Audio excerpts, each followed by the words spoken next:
시청자 여러분 안녕하십니까? 마켓 시그널 시작합니다. 이주혜입니다. 조민재입니다. 네, 오늘의 지수는 혼조로 마감이 됐습니다. 일단 나스닥은 장중에 계속해서 약세권에서 흐름을 이어갔고 다우는 장중 사상 최고치를 기록하면서 역시 결과적으로도 0.47% 오름세로 마감이 됐습니다.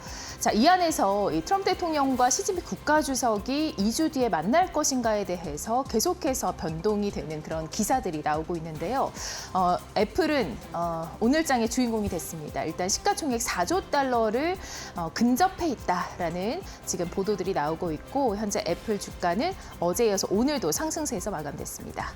다시 한번 미중 합의에 대해서 불투명성이 확대되자 M7 역시 혼조되는 양상이 제법 컸습니다. 계속해서 잠시 후에 자세한 이슈들 만나보도록 하겠고요. 오늘도 마켓 시그널 본격적으로 시작합니다.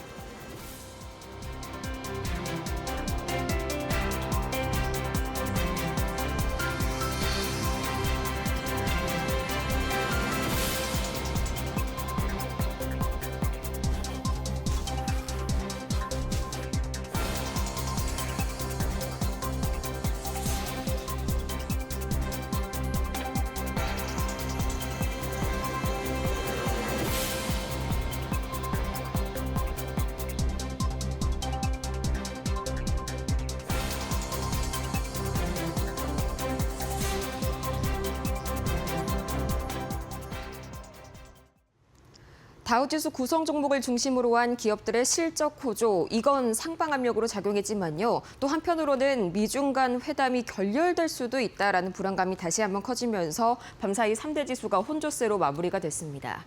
다우지수는 0.47% 상승하면서 이 GM과 코카콜라 또 3M 등의 호실적에 힘입어서 장중 47,000포인트를 돌파하기도 했습니다. 신고가를 경신을 했고요. 반면에 나스닥은 여러 M7을 포함한 빅테크주들 중에서 오늘 제법 낙폭이 컸던 종목들이 몇 가지가 있습니다. 이 때문에 0.16% 하락했습니다. 오늘 구글의 경우에는 약 2% 가까운 낙폭 보이면서 나스닥 하락을 이끌었고요.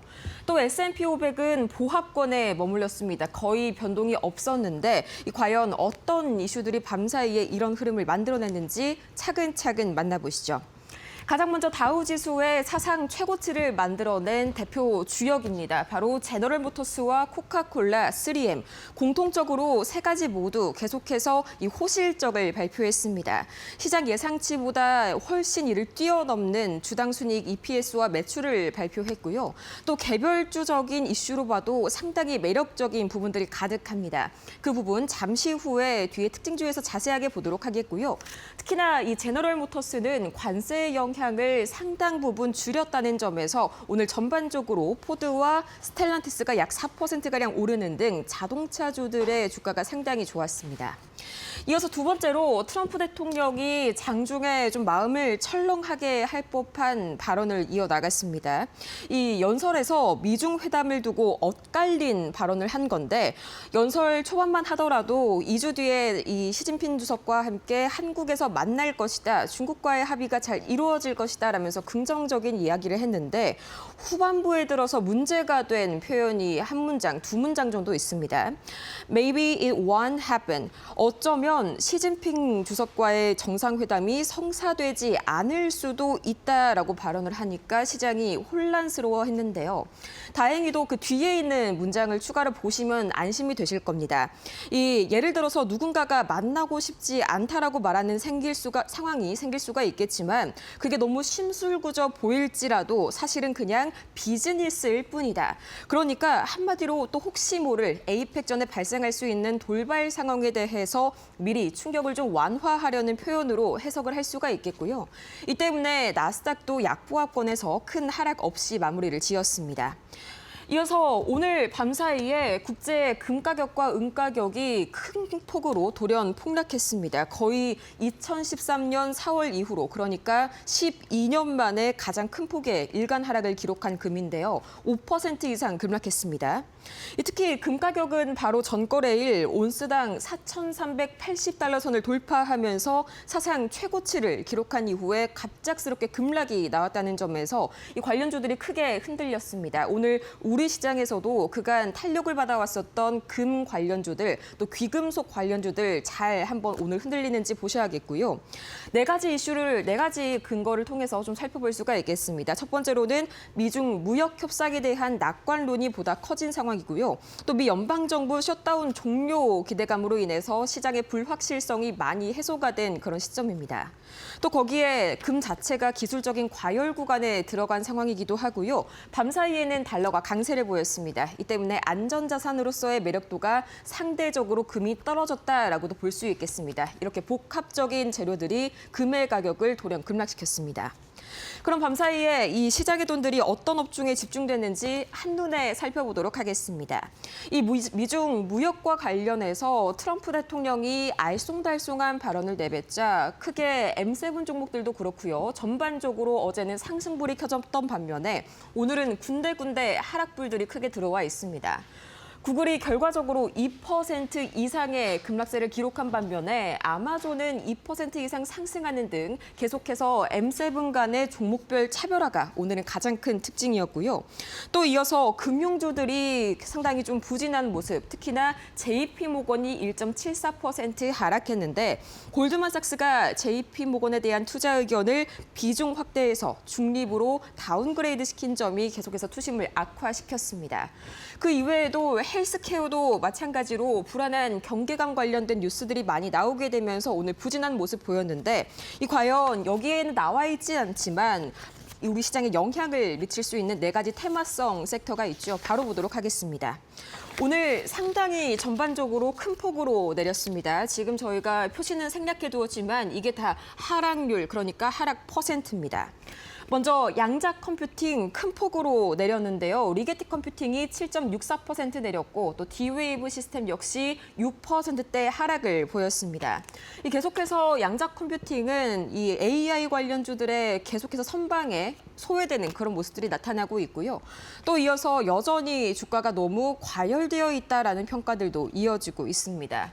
또 오늘 금 관련된 종목들이 큰 폭으로 하락했습니다. 밤사이에 금 가격이 5% 이상 급락했기 때문인데 전반적으로 뉴몬트가 약 9%대 하락했고요. 또 캐르마이닝이 16%대, 킬로스 골드도 11%대, 거의 다 두 자릿대 하락세를 기록했습니다.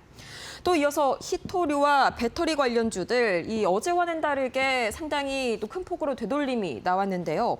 트럼프 대통령이 어제 호주와의 히토류 관련 협정을 체결하면서 1년 안에 이 핵심 광물과 히토류가 넘쳐날 것이다 라면서 굉장히 낙관적인 자신감 넘치는 입장을 밝혔는데요. 여기에 대해서 밤사이에 이런 비판들이 이어졌습니다. 대부분의 프로젝트가 사실상 2027년 이전에는 상업화가 불가능하다는 것이 현재로서는 밤사이의 전문가들의 중론이고요. 이 때문에 공급망 구축에 다소 시간이 걸릴 것이다라는 전망과 함께 밤사이의 관련주들 큰 폭으로 내렸습니다. 또 원자력과 우라늄 섹터도 계속해서 불안한 흐름 이어가고 있는데 오클로가 12% 가까이 급락했습니다. 우선 아크 인베스트먼트의 우리에게는 돈나무 언니로 친숙하게 알려져 있죠. 이 캐시우드가 약 850만 달러에 가까운 오클로 주식을 매각했다는 소식도 부정적으로 작용이 됐고요. 또 이 시티은행이 뉴스케일 파워에 대한 투자 의견을 중립에서 매도로 하향 조정한 점 역시 전반적인 투심을 악화시켰습니다. 그럼 밤사이에 시장을 추가로 움직인 특징주들 M7 중심으로 가장 먼저 보도록 하겠습니다. 아마존이 2.56% 큰 폭으로 상승했는데요. 이 클라우드 먹통 사태, 지난 월요일에 가장 큰 시장 이슈 중에 하나였죠. 오히려 새옹지마라고요. 이번 사태를 통해서 얼마나 많은 기업들이 아마존 웹 서비스에 기반하고 있는지가 드러나게 되면서 다시 한번 아마존 주가가 큰 폭으로 올랐습니다. 장의 원인은 이 데이터베이스 네트워크 문제로 밝혀졌는데요. 굉장히 다양한 어플들, 다양한 서비스들이 함께 먹통이 됐습니다. 로빈후드, 애플뮤직, 애플TV, 벤모, 굉장히 다양한 스냅챗과 같은 기업들도 영향을 받았고요. 이 때문에 아마존에 대한 실적 개선 기대감이 오히려 반대로 이번에는 기사 회생으로 작용한 사건이다라고 평가할 수가 있겠습니다. 이어서 애플은 0.2% 상승했습니다. 이 장 중반만 하더라도 상당히 견조한 상승세를 보였는데 장 막판 들어서 트럼프 대통령의 발언과 함께 살짝 흔들리는 그런 모습들이 나타났습니다. 결과적으로는 강보합권에서 마무리가 됐는데요. 우선 밤사이에 목표가 줄 상향이 이어졌습니다. 웰스파고는 애플에 대한 목표가를 기존 $245에서 $290로 높여 잡았고요. 또 골드만삭스는 목표가를 $266에서 $279까지 높여 잡았습니다. 이 덕분에 다시 한번 시총 4조 클럽을 정말 눈앞에 두고 있는 애플. 만약에 이번에 이 클럽에 가입하게 된다면 엔비디아와 마이크로소프트에 이어서 사상 최초 세 번째 4조 달러 클럽 기업에 합류하게 되는 겁니다.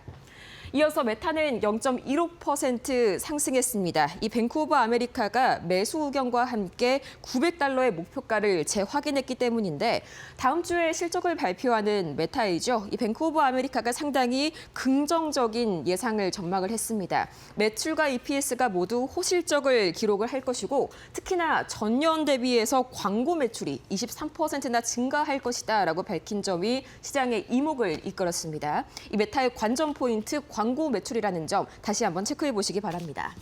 반면에 구글은 큰 폭으로 내렸는데요. 약 2%가량 강하게 눌림이 발생했습니다.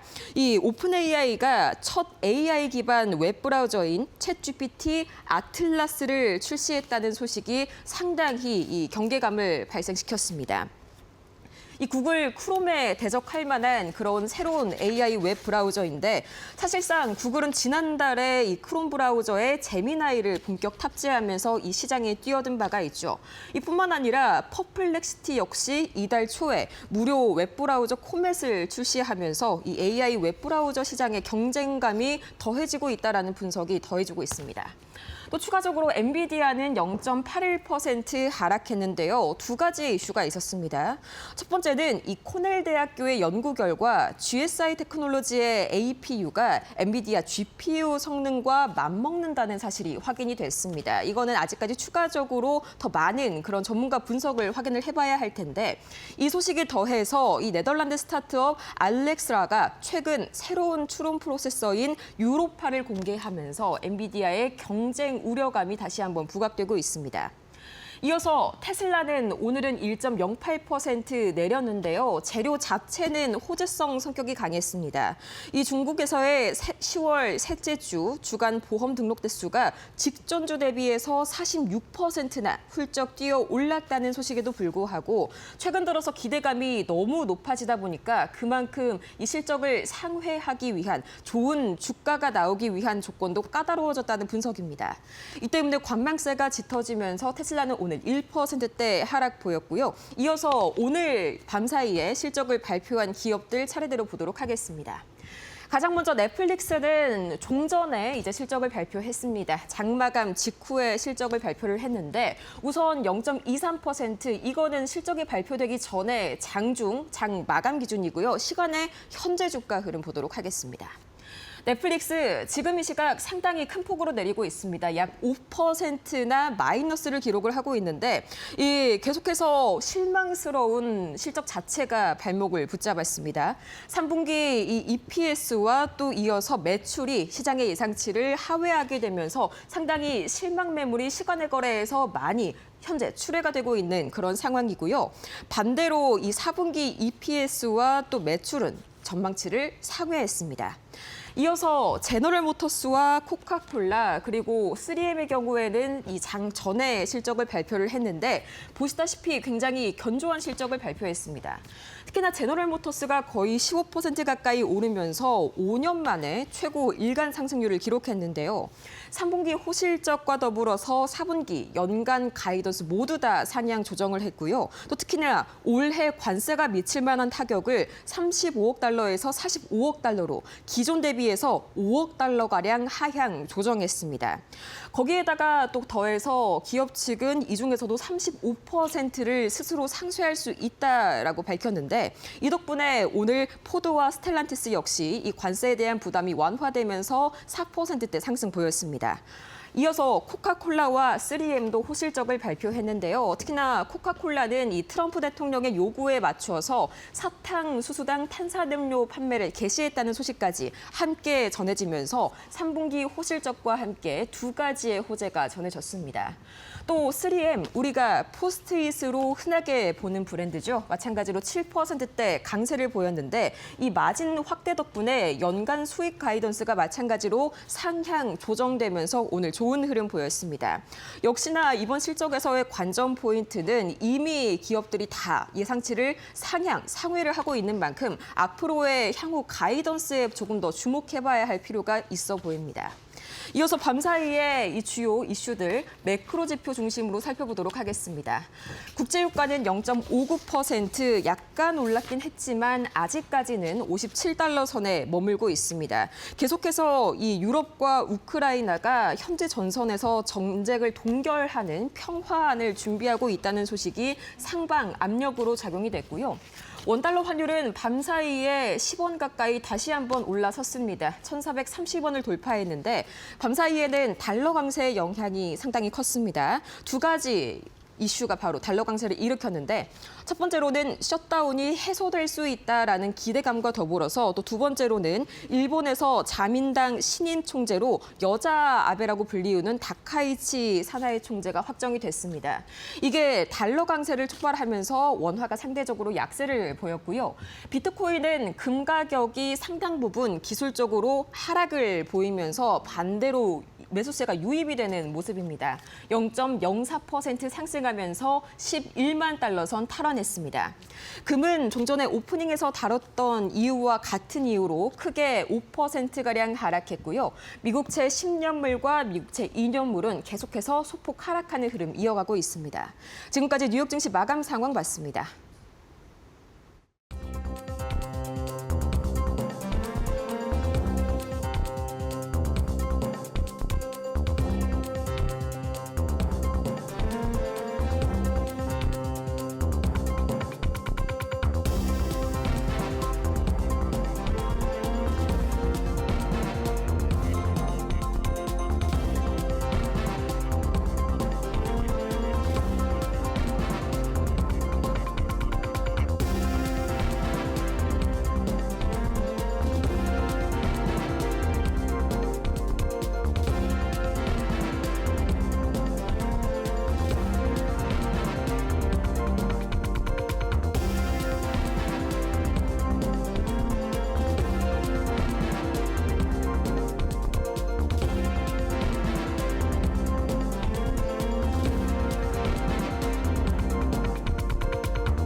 월가의 트렌드를 한눈에 캐치하는 월가 톡.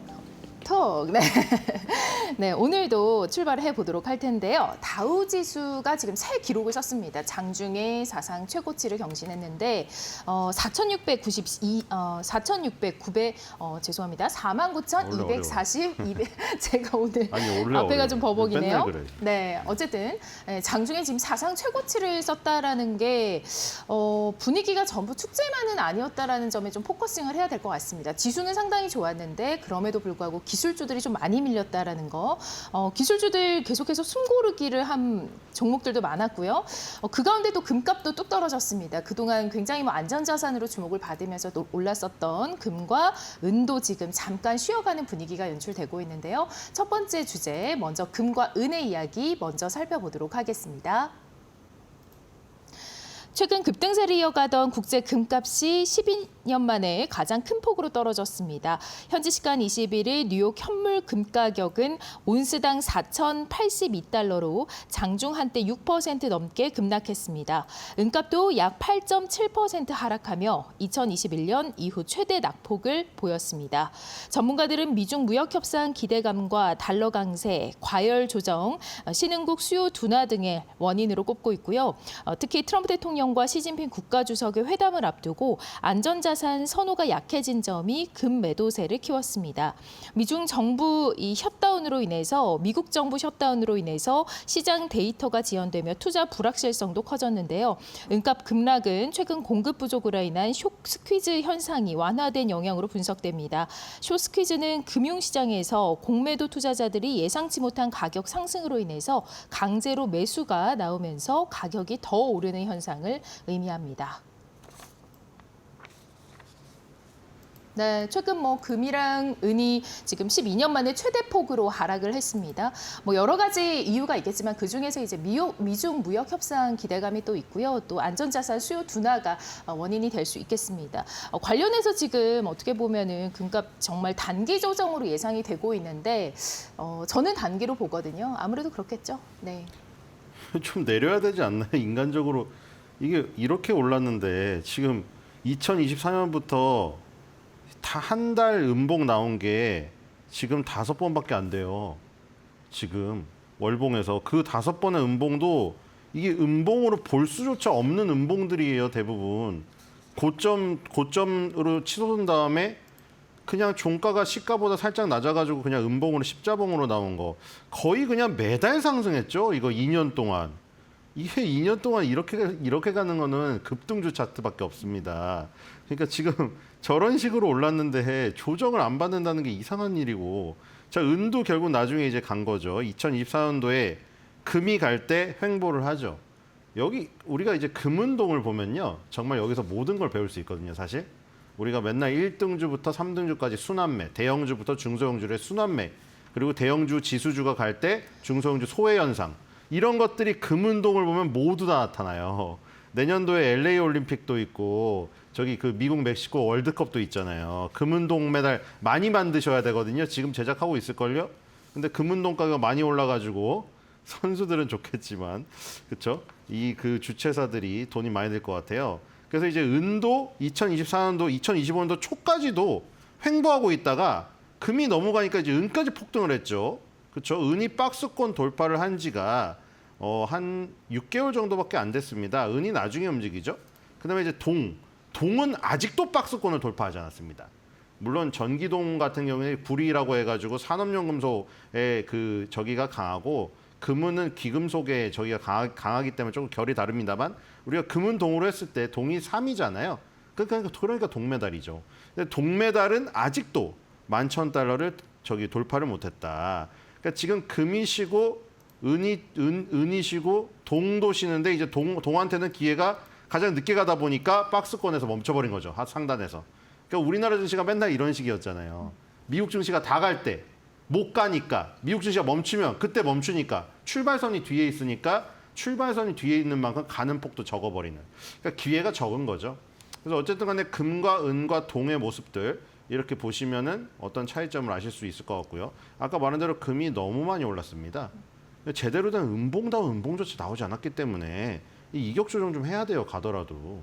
그게 아까 전에 말씀드린 미중 무역 분쟁 완화되면 이제 안전자산에 대한 수요가 조금 줄어들잖아요. 이 금이라는 게 안전자산이니까, 금, 미국의 채권, 미국의 달러, 이런 게 서로 세 개가 안전자산인데 성격이 또 달라요. 가는 길이 조금씩 다르긴 한데 어쨌든 안전자산 중에 하나인데, 지금 안전자산이 금이 굉장히 미친 듯이 올랐죠. 그런데 이제 미중 무역 분쟁의 갈등이 좀 완화가 되면 이런 안전자산 수요가 조금 줄어들죠. 어쨌든 해석은 나름인데, 어쨌든 지금 음봉이 좀 나와야 된다, 기술적으로. 그런 생각이 듭니다. 이게 이격이 저렇게까지 계속 퍼지면은 계속 오르면 좋겠죠. 근데 어느 순간 거품이 꺼질 때 그 이격 조정의 폭도 크기 때문에 타격이 크다는 거. 여러분들 그 뜨거운 것도 한 번에 뜨거워지면 너무 저기 팔팔 끓어요. 그래서 좀 천천히 올라가서 오랫동안 끓는 게 훨씬 더 좋습니다. 우리 저기랑 똑같죠. 마음도 한 번에 너무 뜨거우면 한 번에 식어요. 그렇기 때문에 따뜻하게 조금 1단계, 2단계, 3단계씩 시간을 길게 가는, 그래야 장기전을 갈 수가 있다. 이렇게 볼 수 있겠습니다. 네, 뭐 최근에 계속해서 금이 올라갈 때 제 주변에 이제 많은 분들이 들어갔었어야 되는데라는 그런 아쉬움을 내비쳤었거든요. 그걸 그럼 뭐 껄무새라고 하거든요. 저는 껄무새. 뭐뭐 할 걸, 뭐뭐 할 걸. 내가 그래서 껄무새. 고백할 걸, 그때 뭘 말릴 걸 하고 평생 아무 행동도 하지 않는. 네. 그러면서 황혼기에 후회를 하게 되죠. 그러면 이번에는 지금 그래도 조정이 나왔으니까 들어가야 되는 그런 진입 구간이라고 보시는 거죠? 아니, 저는 그러니까 이게 개인적으로 네. 저는 계속 말씀드렸죠. 저는 약간 성향이 네. 쫄 성향이라서 지금 네. 엔비디아니 이런 금인이 이렇게 높은 건 못 삽니다. 저는 계속 누누이 얘기했듯이 지금 잘 나가고 있다가 떨어진 것들 있잖아요. 저 얘기 드렸지만 치폴레 같은 거 확 떨어져 있고 코스트코 같은 거 확 떨어져 있잖아요. 왜 그럴 때 못 사느냐. 나중에 그렇게 올랐을 때 코스트코, 치폴레 그렇게 높은 데서 샀었으면 지금 또 몇 개월째 물려 있는 상태거든요. 그러니까 저는 반대로 하는 성향이라서 지금은 좀 기술주들을 지금 적극적으로 신규 매수하기는 굉장히 그렇고요. 왜냐하면 지금 입장을 바꿔 생각해 보시면은 밑에서 몇백 프로 수익 나신 분도 많아요. 그러신 분은 신규 매수자들한테 머리 위에 던지고 도망가려고 지금 그 생각만 하고 계시거든요. 그렇게 하이에나들처럼 도사리고 있는 매도 세력이 있는데 제가 거기다가 매수 버튼을 눌러주는 것은 좀 위험이 굉장히 높다는 생각이 듭니다. 매수는 좀 위험할 수 있다라는 이야기를 해주셨습니다. 자, 다음으로는 넘어가 보도록 하겠습니다. 두 번째 얘기해 볼 주제 바로 GM입니다. 제너럴모터스가 3분기 실적 호조로 주가가 15%가량 급등했습니다. 매출은 485억 9천만 달러, 조정 주당 순이익은 2.80달러로 시장 예상치를 크게 웃돌았습니다. 이에 따라 GM은 2025년 연간 실적 가이던스를 상향 조정했습니다. CEO인 메리 바라 회장은 강력한 차량 포트폴리오와 팀의 노력 덕분이라며 자신감을 드러냈고요. 다만 전기차 부문에서는 아직까지도 고전을 이어가고 있는데요. 3분기 전기차의 40%만 수익을 낸 가운데 전기차 판매 둔화로 순이익은 절반 이하로 감소했습니다. GM의 전기차 시장 점유율은 올해 13.8%로 상승했지만 여전히 테슬라에 뒤처졌습니다. 북미 수익성 개선과 전기차 비용 절감이 향후 과제로 꼽힙니다. 시장에서는 GM이 내연 기관의 강점을 기반으로 전기차 전환 속도를 조율 중이라고 평가하고 있습니다. 네, 지금 GM 쪽으로 이제 매기가 굉장히 확산이 되고 있는 상황인데 일단 실적이 큰 요인이 됐습니다. 그럼에도 불구하고 좀 계속해서 리스크가 있을 수 있기 때문에 주의해야 될 점이 있죠. 이런 게 하나의 대안이 될 수가 있죠. 기술주가 너무 이역이 조정이 많으니까 이런 자동차주에 관심을 갖는, 그렇죠? 이런 어떤 포지션 전환, 이런 게 지금 좀 맞는 거죠. 지금 제너럴 모터스랑 지금 포드랑 스텔란티스 내연기관 3사가 있잖아요. 아까 제가 금운동 얘기 드렸죠. 거기서 모든 걸 알 수 있다고. 여기서 똑같이 적용됩니다. 여러분들 한치의 오차가 없어요. 미국 시장은 정직해요. 어제 오른 폭도 딱 보세요. 제일 기술적으로 정고점을 돌파한 거 뭐죠? 지금 역사적 신고점을 돌파한 게 제너럴 모터스거든요. 그 다음에 포드는 다 여러분들 쳐보세요. 포드는 티커가 한 자리입니다. F입니다. 포드는 박스권 상단 돌파 못했죠. 그 다음에 3위인 스텔란티스는요. 아예 20개월선 밑에 있습니다. 1, 2, 3등주. 아까 금운동이랑 똑같죠? 금이 먼저 신고가 가니까 은이 1년 동안 행보하다가 박스권 돌파하고 동은 이제 신고가 돌파를 하려고 하니까 금이 상승세가 멈추니까 동은 박스권을 돌파 못했죠. 지금 이거 똑같지 않습니까? 그렇죠? 제너럴 모터스가 14.86%죠. 14.86% 급등하면서 신고가를 갔습니다. 그러니까 이제 포드가 움직이기 시작하죠. 2등주인. 포드가 4.75% 오르면서 박스권 상단에 근접을 했습니다. 그랬더니 3등주인 스텔란티스가 4.02%. 자, 보세요. 3등주가 미묘하게 더 앞서지 않잖아요. 딱 1, 2, 3등주의 수익률 차이가 딱 나오죠? 똑같아요. 그리고 스텔란티스가 지금 오르려고 하니까 어떻게 됐어요? 얘는 20개월 선에 막혀 있죠. 여기서 그럼 어떻게 되겠어요? 금운동의 그림처럼. 금이 계속 질주를 했을 때 은동이 따라간 것처럼. 지금 포드모터스가 신고가를 돌파했으니까 포드모터스가 더 가면 이제 제너럴 모터스죠. 제너럴 모터스가 더 가면 포드모터스가 박스권 상단을 돌파할 거고 그러면 스텔란티스도 20개월 선 돌파를 시도하겠죠. 근데 거기서 제너럴 모터스가 어느 정도 이격 조정을 하기 시작하면 이제 포드모터스랑 스텔란티스도 그 시점에서 멈춰버리는 거죠. 그러니까 후발주자의 운명이라는 게 이렇게 따라가기가 벅찬 겁니다. 출발선이 늦으니까요. 앞에 사람이 자빠지면 뒤에 사람이 자빠질 수밖에 없는 것이죠. 네, 연간 지금 실적 전망치가 상향 조정이 됐거든요. 이 부분 좀 어떻게 해석하고 계실까요? 네, 항상 매출이 좋게 나오면 매출 주당 수익이 좋게 나오면은 경영진들이 가이던스를 올리죠, 상향시키죠. 그래서 이제 여기에 대한 자신감이잖아요. 전년 동기와 대비해서 매출은 비슷하게 나왔고, 그런데 매출이 비슷하게 나온 게 중요한 게 아니라 시장의 예상치가 중요한 거죠. 그렇죠? 예전에 말씀드렸죠. 마이너스가 나와도 어닝 서프라이즈가 나올 수가 있다고. 맞죠? 실적이 매출액이 적자가 나와도 적자폭을 크게 예상했는데 그걸 뛰어넘으면 어닝 서프라이즈예요. 그러니까 그게 중요한 거죠. 3분기 매출 485억 9천만 달러인데 전년 동기와 비슷한 수준이에요. 자, 이거 절대값만 보면 그럼 어떤가요? 전년에 대비해서 매출이 한 걸음도 나가지 못한 정체된 기업으로서 성장을 못한 거죠. 매출이라는 건 외형이 커진 것이니까. 외형이 전혀 커지지 못했네요. 1년 동안. 그런데 왜 15% 가까이 급등했을까? 시장 예상치가 452억 7천만 달러였기 때문에 여기서 무려 30억 달러를 초과하는 어닝 서프라이즈가 나왔거든요. 그러니까 매출 성장을 전혀 하지 못한 절대값을 가져왔지만 시장 예상치에 대비해서 상회했기 때문에 엄청나게 선방한 결과라는 것을 시장이 인정을 한 거죠. 그러니까 지금 이제 주당 순이익도 마찬가지고요. 주당 순이익도 2.31달러였는데 2.80달러 나왔습니다. EPS가. 그러니까 이제 그 경영진들이 자신감을 얻었죠. 우리 관세 영향이 있을 것 같아서 트럼프 대통령한테 전화해서 우리 미국으로 공장 옮기게 시간 좀만 달라고 이렇게까지 전화하면서 호들갑 떨었는데 실제로 큰 영향이 없네? 그리고 이거를 조금 더 소비자한테 가격을 조금 전가했는데 소비자가 받아들이고 사네? 이렇게 된 거죠. 그랬더니 올해 연간 조정 에비타를 120억에서 130억 달러로 올렸습니다. 원래 100억 달러에서 125억 달러였죠. 거의 20억 달러 이상을 올렸습니다. 이 최하점 기준으로는요. 그다음에 조정 EPS 주당 순이익도 9.75에서 10.50달러에서 8.25에서 10달러로 이 지금 상향을 했습니다. 지금 이거 바뀐 것 같네요. 그렇죠? 9.75에서 10.50달러로 올렸겠죠. 상향 조정했으니까요. 어쨌든 지금 주당 순이익과 에비타를 전부 연간 지금 부분을 다 올렸습니다. 그러니까 경영진들이 지금 관세에 대해서 경계감을 갖고 있다가 실제 실적이 어닝 서프라이즈가 나오니까 우리 조금 목표 높게 잡아도 되겠다.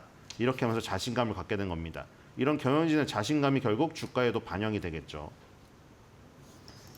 네, 전기차 경쟁 심화 등의 어떤 리스크도 있는데 지금 좀 말씀 들어보니까 관세의 어떤 그 연간 가이던스 상향에 좀 더 포커싱을 두는 것 같습니다. 그런 게 맞는 거죠? 네, 전기차는 묻혔네요. 완전히. 네, 알겠습니다. 자, 다음으로 넘어가 보도록 하겠습니다. 자, 다음은 세 번째 주제인데요. 아마존 살펴보도록 하겠습니다. 아마존이 아랍에미리트에서 15분 초고속 배송 서비스 아마존 나우를 시작했습니다. 식료품, 화장품, 전자제품 등 일상 필수품을 단 15분 안에 받을 수 있는 서비스인데요. 아마존은 24시간 주문 가능하며 지역 내 마이크로 물류센터를 통해 맞춤형 상품을 배송한다고 밝혔습니다. 일부 지역은 6분 만에 배송이 완료될 수 있다고 합니다. 이번 출시는 인도 방갈로르, 뉴델리에 이어서 UAE로 확장된 사례입니다. 아마존은 물류망 통합을 통해서 배송 속도와 품질을 직접 통제하는 구조를 강화하고 있습니다. 프라임 회원은 $6 이상 주문 시 무료 배송 혜택을 받게 되고요. 초고속 배송 시장에서 이제 아마존이 퀵커머스의 새로운 기준을 세우고 있습니다. 네, 뭐 현재 아마존 계속해서 AI 쪽으로는 최근에는 좀 배제가 되는 흐름이어서 어제도 저희가 좀 살펴보긴 했는데 이렇게 또 개인적인 호재가 또 등장을 했네요. 사실 근데 이 호재는 처음 듣는 얘기들은 아니잖아요. 예전에 나왔던 게 좀 이제 강화된 게 아닌가 싶습니다. 네, 당연히 미국에서 먼저 시행을 하고 미국에서 잘 되면 다른 나라에서 하는 거죠. 아마존은 미국 회사니까요. 자, 아마존이 예전에 했던 거는 $25 이상이었는데 지금 굉장히 완화됐네요. 그렇죠? 우리나라에서도 지금 너도 나도 다 하고 있죠. 네이버도 뛰어들었죠. 지금 뭐 비마트 같은 경우에 그거잖아요. 지금 20분 만에 오니까 쿠팡은 다음 날 새벽에 오거든요. 근데 비마트는 시키면 그냥 15분 만에 와버리니까 다 쇼핑을 비마트로 하죠 지금. 그러니까 지금 그런 것이 지금 이 미국에도 이 넓은 땅에도 적용이 되고 있다는 이 놀라운 사실. 그러니까 여기서 뭐 드론 배달도 있고 별게 다 있거든요. 아마존도 지금. 근데 어쨌든 간에 이 넓은 땅덩어리를 커버를 칠 수 있는 여러 가지 어떤 이런 기술들이 발전되면서 이게 도입이 된 것 같고요. 아까 전에 보는 신흥국들을 대상으로는 굉장히 낮췄습니다. 25달러 이상의 경우에 프라임 회원이 배송료 무료였는데 아까 6달러였죠. 거의 지금 5분의 1을 낮춘 거예요. 그러니까 지금 굉장히 최저선을 낮춘 거죠. 그러니까 조금만 주문해도 배송료 무료 혜택을 주겠다는 거예요. 근데 아마 이게 마진이 처음에 적자일 수도 있는데 선점이죠, 선점. 쿠팡 처음에 적자 어마어마하게 난 거 아시죠? 근데 그 어마어마하게 난 다음에 쿠팡맨 뭐 여러분들 고생하시는데 뭐 갈아넣는다 뭐 이 얘기 있었지만 지금에 와서 후발주자들이 그 인프라 갖추려니까 불가능하잖아요, 지금. 네이버랑 CJ 대한통운이 서로 혈맹 관계 맺어가지고 하려고 해도 하루아침에 따라잡기가 너무 어려운 지금 상황이 돼버렸죠, 이제는. 그렇죠? 그래놓고 와우 올리죠, 요금. 그러니까 지금 이게 항상 이게 어떤 데도 아까 전에 제가 금운동이 그 모습이 모두 다 적용되는 걸 자동차에서 보여줬죠. 이것도 똑같아요. 이 생태계도. 어디서든 똑같습니다. 네이버 멤버십도 여러분들 경험해 보셨잖아요. 처음에 들어갈 때 적자를 보면서 들어간 다음에. 근데 왜 들어가요? 선점하면 되니까. 그 다음에 락인을 걸어버리는 거죠. 그 다음에 요금제 높이잖아요. 받아들입니다. 거기서 아무리 댓글에서 욕이 나와도 받아들여요. 왜냐하면 그게 뭐 몇천 원에 시작해서 몇천 원으로 올랐는데 몇천 원이거든요. 그렇게 생각할 수 있어요. 2,000원이었는데 5,000원으로 3,000원 올랐으니까 너무 많이 올랐는데 우리가 그냥 가격 생각해보면 1,000원짜리 3장, 4장 이 정도 편한데 이렇게 돼버리죠. 근데 그 1인당 3,000원이 몇 천만 명인 거죠. 그러니까 지금 이런 것들을 하기 위해서 신흥국들에도 이 락인 효과를 위해서 아주 싸게 들어간 게 아닌가 이런 생각이 듭니다. 그래서 어쨌든 간에 뭐 소비자들은 좋죠. 이 식료품 같은 경우도 굉장히 15분 만에 배달받을 수 있다. 이런 그 상황이. 어쨌든 점점 더 빨라지는 것 같아요. 미래의 시대는 엄청나게 빨라지고 인공지능이 다 또 패킹도 하고 다 이러잖아요. 다 뭐 저기도 상하차도 하고 막 쇼핑도 패킹도 하고 이래가지고 다 빨리빨리 보내주고 이럽니다. 그래서 지금 앞으로는 더 빠른 서비스가 등장을 하지 않을까 이런 생각이 듭니다. 네. 호재가 일단 단기적으로 이제 간밤에는 반영이 됐습니다. 종가는 3% 가까이 올랐는데 저희가 이제 6개월치 지금 차트를 봤을 때는 사실 뭐 아마존이 그렇게 뭐 강세다 이렇게 보기는 좀 어렵거든요. 이 부분이 이제 만약에 실적에 뭐 반영이 되거나 혹은 또 다른 추가적인 호재가 등장을 한다면은 주가는 또 어떻게 계속 갈 수 있을까요? 근데 이게 우리가 눈높이가 너무 높은 예. 거 아닐까요? 아니 이게 6개월을 봐도 네. 1개월 빼고는 다 양봉인데 이게 네, 어떻게 말해야 될지 모르겠어요. 그러니까 1개월 빼고 다 빨간봉이에요. 그러니까 그 월봉에서 다 빨간봉이라는 얘기는 항상 월의 시가보다 월의 종가가 높았다는 얘기거든요. 지난달 한 달 빼고 다요. 그러니까 지금 우리가 너무 눈높이가 높아져서 이게 이제 미국 시장이 다 정고점을 돌파하고 이러니까 아마존닷컴이 정고점을 못 돌파하고 역사적 신고가를 못 가니까 지금 못 가는 줄 아는데 지금 못 간 게 없습니다. 그럼 역사적 신고가 바로 직전이에요. 이것도 242.52달러죠. 2025년도 2월 달 기록했던. 거기에 지금 얼마 남지가 않았습니다. 이것도. 그러니까 지금 애플도 결국 나중에 신고가 갔잖아요. 아마존도 또 신고가를 그 아마존 웹 서비스랑 마이크로소프트 애저, 구글 클라우드 서비스가 셋이 경쟁하고 있다고 했잖아요. 지금 거기서 구글 클라우드 서비스를 운영하는 알파벳 A랑 C만 신고가를 갔고요. 마이크로소프트랑 아마존이 지금 신고가를 못 가고 있잖아요.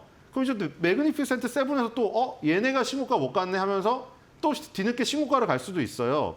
그렇기 때문에 지금 약세는 아닌 것 같다. 네. 그러니까 상대적인 약세죠. 눈높이가 워낙에 엔비디아나 예. AMD나 뭐 마이크론 테크놀로지가 막 미친 듯이 치솟고 오라클 브로드컴이 날아가서 그렇지. 그렇죠? 아마존닷컴이나 뭐 이런 마이크로소프트가 약한 건 아니고 시총을 계속 유지를 하고 있습니다. 네, 좋습니다. 자, 그러면 다음 주제로 넘어가 보도록 하겠습니다. 네 번째 주제는 바로 테슬라입니다. 테슬라를 둘러싼 주주들의 반발이 본격화되고 있습니다. 테슬라를 되찾자 이른바 테이크백 테슬라 캠페인이 출범해서 일론 머스크 CEO의 초대형 급여안에 반대표를 던지자고 촉구를 했는데요. 해당 패키지는 승인 시 머스크가 최대 1조 달러치 주식을 확보할 수 있습니다. 미 교사연맹과 퍼블릭 시티즌 등 노동 감시 단체들이 연합을 했고요. 이들은 머스크의 정치 행보가 브랜드 이미지를 훼손했다고 지적했습니다. 또 이사회가 독립성을 잃었고 머스크가 사실상 통제 중이라고 비판했습니다.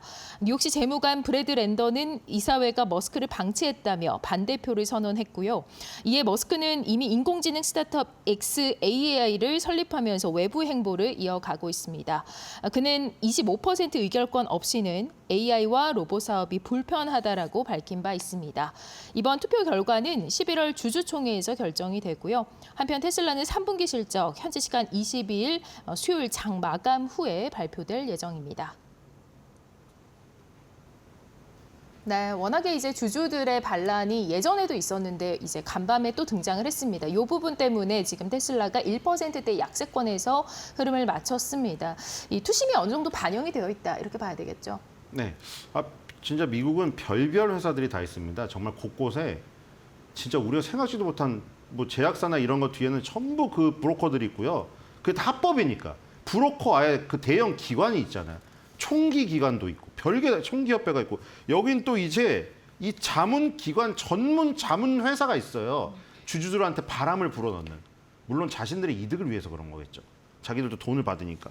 인스티튜셔널 쉐어홀드 서비스 ISS 여기서 권고한 건데 너네 이거 하지 말라. 왜냐면 그 투자자들이 자꾸 이 그 자기의 테슬라의 주주들인데 테슬라의 가치를 보고 투자를 했는데 자꾸 이 돈을 xAI 아까 얘기 나왔지만 또 많이 있잖아요. 스페이스X 지금 머스크가 운영하고 있는 게 6, 7개 있잖아요. 뉴럴링크도 있고. 네. 자꾸 테슬라를 갖다가 여기서 돈 벙어를 절로 뺀다.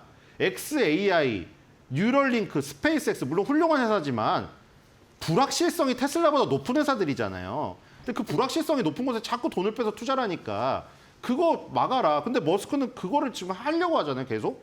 xAI로 끝나지 않을 수도 있어요. 이게.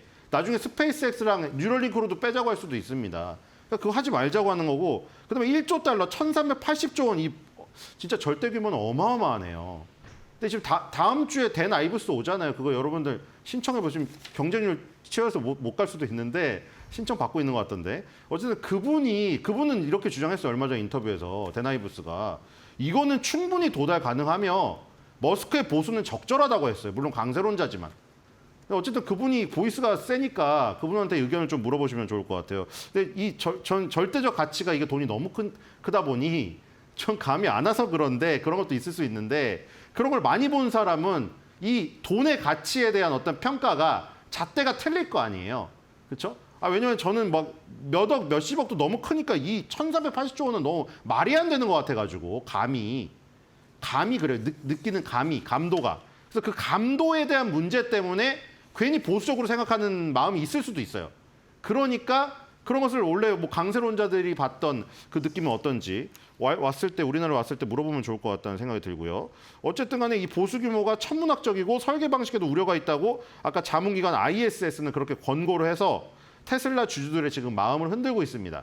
그래서 주주들은 지금 반란을 일으킬 수도 있는 상황이고 뉴스 타이틀대로 근데 이사회는 이거를 밀어붙이려 하고 있고 과연 어떻게 결정이 될지 주주총회에서 아마 결정이 나지 않을까. 뭐 ISS가 저렇게 약간 표를 결집시켜가지고 개인 투자들이 뭉치지 못하는 게 어떤 적이잖아요. 그 뭉쳐가지고 또 이런 세력을 만들어서 자신의 목소리를 내고 이득을 얻는 이것도 마찬가지로 브로커예요. 미국은 이런 브로커 기관이 어마어마하게 많습니다. 참 신기한 나라라는 생각이 듭니다. 네. 자, 지금 뭐 댄 아이브스가 지금도 이 머스크가 저평가되어 있는 AI 기업이다 이렇게 이야기를 하고 있는데 좀 방안이 상당히 기대가 되는 상황인 것 같습니다. 자, 지금 차트를 좀 보시면은 테슬라가 3월부터 계속해서 올랐거든요. 제가 보기에는 이제 뭐 같은 뭐 개인 투자자 입장에서 지금도 좀 들어가기 무섭습니다. 신규 매수는 아무래도 기존의 전략이 지금 고점이다라는 얘기를 해주실 것 같은데 기존에 보유하고 계신 분들은 어떻게 해야 될까요? 계속 가져가면 되는 걸까요? 그러니까 지금 아마존하고 마이크로소프트랑 테슬라 지금 이겨 남은 거잖아요. 지금 얘네가 지금 전고점 바로 앞에 있거든요. 이게 만약에 돌파가 되는 순간에는 엄청나게 큰 양봉이 나와요. 그렇기 때문에 지금 여기서 만약에 이 올라가려고 하는 확률이 높다. 그러면은 신규 매수 내지 불타기를 해야죠. 왜냐하면 지금 전고점을 돌파하는 순간은 강한 에너지가 나온다는 걸 여러 군데서 다 보셨잖아요. 지금 엔비디아니, AMD니, 마이크론 테크놀로지니 전고점, 역사적 고점 돌파할 때 어떻게 돼요? 초대형 장대 양봉 터집니다. 20-30%짜리. 왜냐하면 그렇지 않고는 돌파를 못 하거든요. 테슬라도 마찬가지거든요. 2021년하고 2024년에 역사적인 고점 이 두 개, 여기에 매물대를 지금 소화하려고 지금 이러고 있는 거거든요. 만약에 저기에 있는 매물대를 확실하게 날리려면 엄청나게 강한 에너지가 나올 수밖에 없어요. 그러니까 저 돌파가 거의 확실하거나 확실하다는 건 없고 80%의 확률로 있을 것 같다. 그럼 저게 불타기 내지는 신규 매수를 감행해야죠. 지금 예를 들어서 일봉, 주봉, 월봉이 일치하고 있긴 합니다. 일봉, 주봉, 월봉이 전부 다 상승 N자의 형태를 띠고 있거든요. 지금 이런 경우에는 굉장히 에너지가 응축돼서 폭발할 가능성이 있습니다. 그러니까 지금 그것에 베팅을 하신다면은 지금 아까 말한 이격 조정을 하는 것을 빼가지고 아마존, 마이크로소프트, 테슬라의 전고점 돌파 직전에 마지막으로 차별을 하시는 확률에 걸어보시는 것도 좋을 것 같습니다. 네, 이 전고점 직전에 초대형 양봉을 예상을 해주셨습니다. 자, 오늘도 월가와 관련된 매크로부터 종목까지 정말 다양하게 트렌드 짚어봤습니다. 신일성 위원과 함께했습니다. 고맙습니다.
네, 숨겨져 있는 투자 정보를 드리는 히든글로벌 시간입니다. 오늘도 조호진 타키온 대표와 함께하겠습니다. 어서 오세요. 예, 안녕하세요.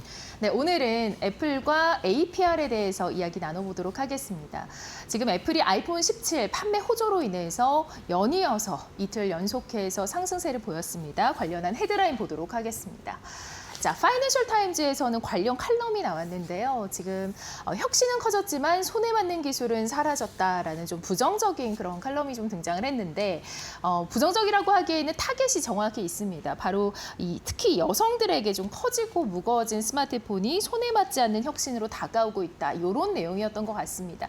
관련해서 좀 살펴보도록 할 텐데요. 파이낸셜 타임즈 보도 지금 아이폰이 2007년에 출시됐던 그 당시로 좀 돌아가서 먼저 짚어봐야 되겠죠. 예, 그렇습니다. 그러니까 아이폰이 2007년 이제 6월 29일에 출시가 됐는데요. 네. 그러니까 아이폰이 출시되기 이전과 이후에 인류의 삶은 달라졌다 이렇게 볼 수가 있습니다. 그 많은 분들이 뭐 지금 다 화면을 보신 분들 다 스마트폰 하나씩 갖고 계시겠죠. 그러면 스마트폰이 어떤 기능을 하느냐? 당연히 이제 휴대폰이니까 우리가 손에 잡히는 이제 크기를 갖고 이제 통화를 하고 그리고 많은 분들은 또 요즘 영상 통화도 합니다. 멀리 떨어져 있는 친지라든지 뭐 다른 지역에 있다든지 외국에 있다든지 이런 것들은 이제 영상 통화로 어떤 아쉬움을 달래기도 하고 그리고 이제 핀테크라고 해서 우리가 뭐 이렇게 계좌이체를 한다든지 혹은 또 다른 주식 투자를 한다든지 이런 것들 다 이제 요즘 스마트폰으로 합니다. 심지어 몇몇 많은 기관들은 이미 화면을 보신 분들 중에서 실제로 하신 분들 계실 텐데 투표도 스마트폰으로 합니다. 그러니까 우리가 보통 총선이나 대선은 뭐 그렇게 스마트폰을 하지 않지만 예를 들면 뭐 민주당에서 어떤 대선 후보를 뽑는다. 그러면 이제 많은 경우 이제 스마트폰으로 하는 것은 이미 일상화됐고 또 심지어 어떤 단체에서 투표를 할 때 단체장을 뽑을 때 주요 임원을 뽑을 때 상장사 아니지만 그런 경우도 이제 스마트폰을 통해서 또 그럴 때 스마트폰을 통해서 투표를 할 때 거기에 이제 우리나라 이제 그 선거관리위원회가 개입을 해서 이런 거는 이제 우리가 인정할 수 있는 그런 시스템을 구축했다라고 이제 알려줍니다. 이런 이유로 이렇게 스마트폰이 사실은 우리 일상의 사실 삶의 일부가 됐다라고 볼 수가 있는데 그렇다면 아까 말씀드린 아이폰 2007년 6월 달에 출시한 이후에 전체적인 그 삶의 변화를 가져온 그것은 실제적으로 이제 주가랑 매출로 이제 연결된다는 것을 사실을 또 알 수가 있습니다. 네, 뭐 역시나 이렇게 인류의 역사를 바꾸는 그런 상품이기 때문에 그 부분이 이제 주가에 그대로 반영이 됐죠. 당시 주가가 어땠습니까? 예, 2007년 6월 29일 날 그 스마트폰이 아이폰이 출시됐을 때 그때 애플의 주가는 4달러. 좀 넘었습니다. 그러니까 4달러 좀 넘었는데 어저께 종가, 물론 이제 어저께 종가라는 게 오늘 새벽은 아니고 제가 이 자료를 만든 것은 어제 새벽이니까 네. 어제 종가 기준일 때는 아이폰이 이제 262달러. 그러면 이제 대략 60배 정도의 엄청난 수익을 네. 거뒀습니다. 그러니까 무슨 말이냐면 인류사의 그 변화를 일으킬 만한 이런 어떤 혁신적인 기술, 혁신적인 상품을 갖고 있는 기업의 주가는 이 정도로 우리 상상을 초월할 정도로 주가가 오른다라는 것을 알 수가 있습니다. 네, 뭐 작다 해도 사실 뭐 이 스마트폰의 크기가 점점 더 커지고 있다 이렇게 해석을 하는 사람들도 있는 것 같습니다. 뭐 워낙에 치열한 경쟁 때문이겠죠. 예, 그렇습니다. 결국 스마트폰의 크기가 계속 커졌는데 네. 스마트폰의 크기가 커진 데에서는 사실은 이제 그 애플의 창업주인 스티브 잡스가 죽으면서 생긴 효과도 있습니다. 왜냐하면 스티브 잡스는 스마트폰 크기의 디스플레이 크기를 키우는 것을 싫어했습니다. 그래서 언제나 손 안에 이 모든 것을 다 해결하겠다는 것이 스티브 잡스의 철학이었는데 스티브 잡스가 최정암으로 죽으면서 후임인 이제 팀 쿡이 봤을 때는 팀 쿡은 철저하게 시장이 원하는 방식으로 이제 스마트폰의 어떤 제품을 내놓으려고 했기 때문에 그러다 보니까 소비자들은 스마트폰의 크기를 더 커졌으면 했거든요. 왜냐하면 거기에서 많은 디스플레이, 텔레비전도 보고 하다못해 이메일을 체크하더라도 작은 스마트폰보다는 큰 스마트폰을 체크하는 것이 더 효과적이지 않습니까? 이런 것들이 맞물리면서 애플 역시 스마트폰의 크기를 계속 키웠고 또 다른 이유는 뭐냐면 결국은 우리가 일상에서 그 배터리를 갖다가 계속 사용하다 보니까 배터리를 갖다 성능 계속 높이는 것이 한정된 공간에 높이는 것이 한계가 있고 그거보다는 디스플레이 때문에 스마트폰 크기를 키우면서 동시에 배터리가 차지할 수 있는 영역도 같이 넓어지면서 배터리 용량도 그러니까 뭐 하루에 아침에 이제 충전하고 집에 나온 다음에 하루 종일 쓰고 나서 다시 집에 충전기에다 들어갔을 때도 불편함이 없을 정도의 배터리 용량 가지려면 스마트폰의 크기도 어느 정도 크는 것이 좋다. 이런 것이 맞물리면서 스마트폰의 크기가 커졌습니다. 네. 그런데 이제 남자분들은 손이 좀 여성보다 크시잖아요. 예, 근데 예. 여성분들은 아무래도 손이 작다 보니까 작은 스마트폰을 또 선호하는 경향이 있거든요. 예. 이 폴더블 스마트폰이 이제 삼성전자 쪽에서 나온 바가 있는데 트라이폴드까지 이제 등장을 하죠. 예. 그러니까 이제 두 번 접는 스마트폰 뭐 이런 것들이 이제 좀 작은 스마트폰이 필수적이라는 의미일까요? 예, 그러니까 예. 저도 이제 FT의 이 칼럼 보면서 저도 남자이니까 별로 그 면을 생각하지 못했거든요. 제가 한 10년 전에 삼성의 임원이랑 폴더블 스마트폰이 나오면은 이 더 이상 그때만 그런 얘기했었어요. 스마트폰 시장이 정체됐다라고 했는데 저는 이제 삼성 임원한테 만약에 너네가 이제 그 접는 스마트폰을 내놓는다면 그때 시장이 폭발적으로 성장할 수 있다라고 했는데 실제로 이제 그 예상대로 흘러가고 있습니다. 그런데 이제 제가 간과했던 부분은 무엇이냐면 그 남자들의 관점이었지 오늘 FTA 칼럼은 여자들 FTA 칼럼에서 재미있는 표현인데 여자들의 손이 고민주한다. 왜 자꾸 크기를 늘리냐. 이런 맥락이 있습니다. 그러다 보니까 이 스마트폰 크기가 작은 스마트폰도 필요하고 두 번째는 여성들의 손이 남성들 작다는 이유도 있지만 또 하나는 대부분 여성들은 사실 이제 백을 들고 다니는데 백에다가 이제 큰 스마트폰을 집어넣기에는 사실은 부담스러운 측면도 있다.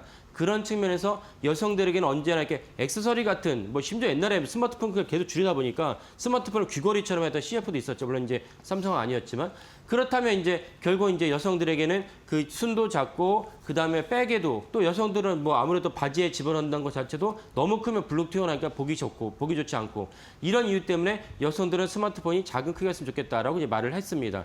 그것은 결국 아까 말씀드린 기술적인 진보랑 맞물려 본다면 폴더블, 트라이폴드 그다음에 더 세 번 적겠네요. 쿼더러블 스마트폰이 여성들 소비자를 바라봤을 때는 반드시 필수적이었다라는 생각을 이번에 FT 칼럼 보면서 이제 이해를 하게 됐습니다. 네. 상당히 뭐 여성으로서 저도 공감을 하는 바이고요. 파이낸셜 타임즈에서는 이 스마트폰과 관련해서 브랜드 교체를 좀 주목을 했습니다. 기존에 쓰던 브랜드를 잘 바꾸지 않는다라는 이런 의미인 것 같습니다. 예. 그래서 동시에 이제 아까 말씀하신 측면도 있는데 우리나라는 보통 뭐 2년 주기로 계속 스마트폰을 바꿔야 된다, 바꾸지 않으면 나만 손해다 이런 얘기들 많이 있지 않습니까? 왜냐면 이동통신사에서 받는 보조금이 있는데 아니 2년마다 내가 바꾸지 않으면 나는 당연한 고객인 줄 아니까 별 보조금 혜택이 없다. 이런 맥락이 맥락이 있는데 사실 FTA에서 중요한 얘기를 하나 던졌는데 FT 조사를 보니까 실질적으로 기존에 있는 고객들에게 당신은 새로운 브랜드로 갈아탈 의향이 있습니까? 그러니까 아니란 겁니다.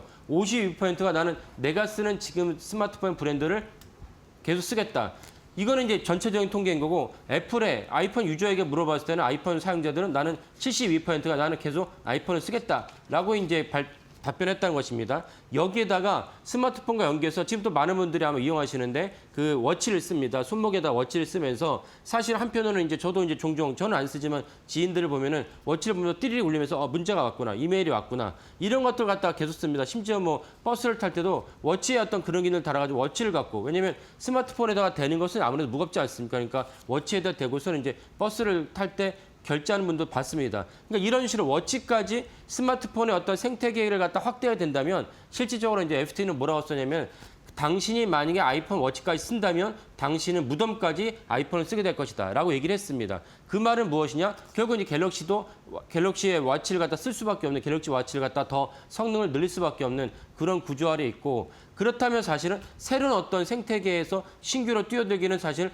점점 진입점이 높아지고 있다 이렇게 이제 볼 수가 있겠습니다. 네, 기술이 진짜로 앞서려면 다양성과 또 다양한 기능들을 잘 담을 수 있어야 되는 것 같습니다. 자, 두 번째 헤드라인 살펴보도록 하겠습니다. 화장품에서 테크로 K-뷰티의 진화에 대한 이야기인데요. 지금 각광받는 기업이 있습니다. 바로 뷰티 쪽에서 APR이 주목을 받고 있는데 이 카일리 제너의 홍보를 등에 업고서 K-뷰티가 APR 급등을 보였습니다. 자, 시총 60억 달러 아모레 퍼시픽과 또 LG 생활건강을 제치면서 한국 화장품 업계 1위로 등장을 했는데요. 스킨케어 기기로 글로벌을 공략하고 있는 그런 기업입니다. 이 세계적인 언론사 에서는 다양한 외신들에서는 이 국내 화장품 회사를 심층적으로 이제 취재를 했는데 파이낸셜 타임즈가 취재한 결과 불과 이 작년 2월에 상장을 한 이후에 계속해서 행보를 보이고 있는데 굉장히 놀라운 행보라고요. 예. 네. 그러니까 저는 뭐 APR을 알고 있었는데 제가 이제 놀란 점은 무엇이냐면 FT는 이제 세계 굴지의 이제 경제지거든요. 뭐 아시면 되겠지만 FT의 이제 연간 구독료가 뭐 한 80만 원, 뭐 90만 원쯤 됩니다. 이 정도의 고가의 M 에서 세계 오피니언 리더들이 보는 이제 그 경제지인데 여기서 이제 우리나라가 봤을 때 이제 막 출시돼가지고 상장해가지고 괜찮은 기업이다 주가 잘 오르네 이 정도를 알고 있던 기업이 FT에서 심층 취재를 한 걸 보면서 와 그렇다면 이 APR이 내가 생각하는 것보다 더 영향력과 파급력이 크구나라는 생각이 들었고 그리고 또 하나는 사실은 FT가 이제 APR을 갖다 심층 취재해서 보도를 했다는 것은 단지 APR 하나 자체의 독보적인 행보 때문에 보도했다고 볼 수는 없고 APR의 독보적인 행보를 만들게 된 한국 뷰티의 근간, 한국의 좀 더 설명드렸지만 한국의 어떤 한류에 대한 어떤 것을 동시에 조명하고자 APR을 갖다가 기사를 썼다라고 생각이 듭니다. 네, 이렇게 각광을 받는 그 성공 비결이 무엇인지도 궁금한데요. 예. 그래서 FT는 이제 두 가지 정도로 이제 1번, 2번 쓰진 않았지만 기사 읽으면 두 가지 정도로 이제 추정이 됩니다. 하나는 무엇이냐면 좀 전 화면에 나왔던 이제 제너가 사실은 제너를 갖다가 예를 들면 우리가 통상적인 CF를 찍으면서 영상이 나오고 이런 게 아니고 제너가 자기 스스로가 APR의 제품을 쓰면서 이 제품을 썼더니 아주 좋았어요. 네. 라는 것을 갖다가 이제 홍보를 하면서 그 APR이 이렇게 진입장벽을 뚫을 수 있었다. 이런 것이 있고 또 하나 뭐냐면 아까 말씀드린 이거 전형적인 어떤 이 제너에 대해서 이렇게 돈을 주고 CF를 찍고 미국의 유수의 공중파에 이걸 틀어서 낸 것이 아니고 제너가 자기가 이게 APR 제품을 썼는데 제품을 쓴 후기를 어디다 올렸느냐 이것이 어디 올렸냐 SNS에 올렸습니다. SNS에 올렸을 때 당연히 이제 미국 사람이니까 미국 주류니까 그러면 이제 SNS 올리면 우리는 뭐라고 생각하냐면 인스타그램을 생각하는데 인스타그램을 올리지 않고 틱톡 올렸다는 것입니다. 그러니까 틱톡 올리면서 이 APR의 어떤 마케팅이 엄청난 효과를 거뒀다라고 이제 FT가 분석을 했습니다. 그 말은 무엇이냐? 사실 이제 틱톡이 이제 다 아시지만 틱톡이 사실은 미국에서 시작된 어떤 SNS가 아니고 중국에서 시작된 SNS고 너무 많은 10대들이 열광을 하다 보니까 심지어 제가 볼 때 그거를 비밀을 삼아서 트럼프 정부가 이제 물론 그 전에도 바이든 정부부터 틱톡의 어떤 보안 이슈를 다 문제 삼긴 했지만 결국 트럼프 정부는 이걸 강제적으로 틱톡의 어떤 경영권을 뺏어왔습니다. 이 정도로 이제 틱톡이 사실 중국 기업인데 그럼에도 불구하고 일반 소비자들이나 제너는 그런 거 상관하지 않죠. 내가 사용하기 편하고 사용하기 편한 어떤 플랫폼을 갖다 선정했는데 그것이 틱톡이었고 이것이 맞물리면서 APR에게서는 사실은 세계적인 홍보 효과를 누리면서 주가랑 매출이 급상승했다라고 이제 볼 수가 있겠습니다. 네.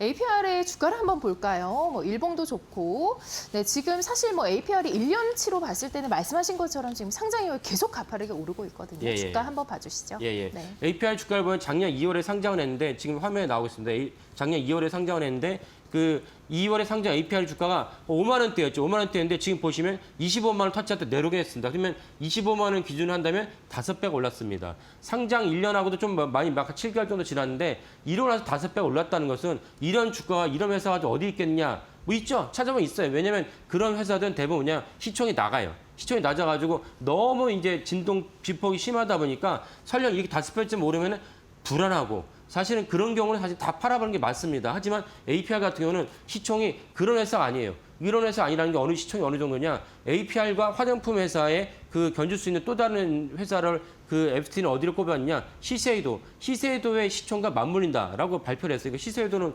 뭐 아시는 분도 계시겠지만 일본의 대표적인 화장품 기업 아닙니까? 그러니까 APR이 불과 작년 2월에 상장을 했는데 이 기업의 신생 기업인데 전통의 강자 시세이도랑 시총이 맞물린다는 것은 사실은 저도 그 FTA 기사를 보면서 충격을 받았어요. 아, 내가 아는 APR은 한국에서 뭐 제가 화장품에 상대적으로 아까 말씀드린 삼성의 어떤 반도체나 이렇게 스마트폰보다는 관심이 적어서 그럴 수도 있겠지만은 알고는 있었지만 이 정도 대단한 기업인가 시세이도랑 어깨가 나란히 한다니 이거는 참 놀랍다. 그러니까 그 말은 무엇이냐? 하나의 큰 빅샷으로 APR이 한번 충격을 올랐다 볼 수 없고 APR이 일으킨 붐은 실제적으로 뷰티 산업에 큰 어떤 혁신을 갖다가 일으키고 분기점을 일으켰다라고 이제 볼 수가 있겠습니다. 네, 그런가 하면 기존 강자인 이 LG생활건강과 또 아모레퍼시픽은 어떻게 보면 패러다임 시프트의 전환을 못했다 이렇게 해석을 또 할 수도 있을 것 같은데요. 또 주가도 예. 함께 살펴보도록 하겠습니다. 자, 왜 그런지 주가 보면서 한번 말씀해 주시면 좋을 것 같아요. 예. 왜 APR과 차별이 있었을까요? 예, 맞습니다. 네. 그러니까 지금 설명하신 대로 APR의 이런 엄청난 급성장은 이건 단순하게 APR 자체가 잘했다. 물론 이제 APR의 김병훈 이제 창업주를 비롯한 경영진이 엄청난 헌신과 탁월한 통찰력이 있었기 때문에 이런 어떤 주가랑 매출 올랐다 볼 수 있죠. 하지만 거기로만 해석할 수는 없고 어떻게 해석을 해야 되냐면 APR이 이렇게 오르기까지는 왜냐하면 APR의 매출 구조를 보면은 이미 벌써 북미국에서 올린 매출이 한국 시장에서 올린 매출보다 더 많습니다.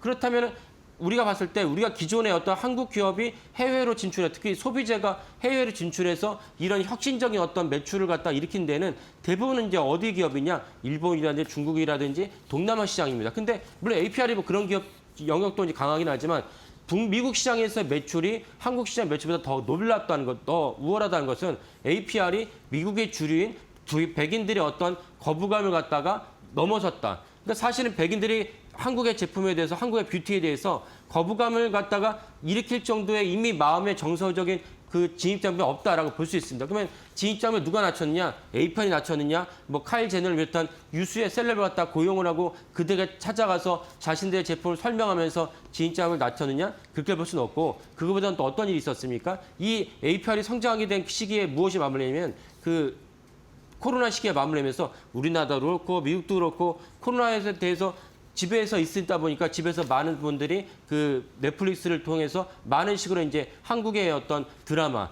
또 이제 많은 유튜브를 통해서 한국의 K-팝을 접하게 됩니다. 이런 것들의 한류의 붐을 타서 APR이 사실은 미국 진입장벽을 낮춘 틈을 타서 미국에서 엄청난 인기가 매출 올렸다라고 볼 수가 있습니다. 이것은 패러다임 시프트죠. 패러다임 시프트는 아까 제가 말씀드린 APR이 SNS 마케팅을 통해서 또 틱톡이라는 마케팅을 통해서 미국 시장에 진출한 것도 분명히 있지만 동시에 그 진출하기 위해서 미리 사전 정지 작업은 누가 있느냐? 한국의 K-팝, 한국의 드라마가 이 사진 정지 작업을 해놨기 때문에 APR 같은 기업이 미국 시장을 뚫고 들어갈 수 있었다.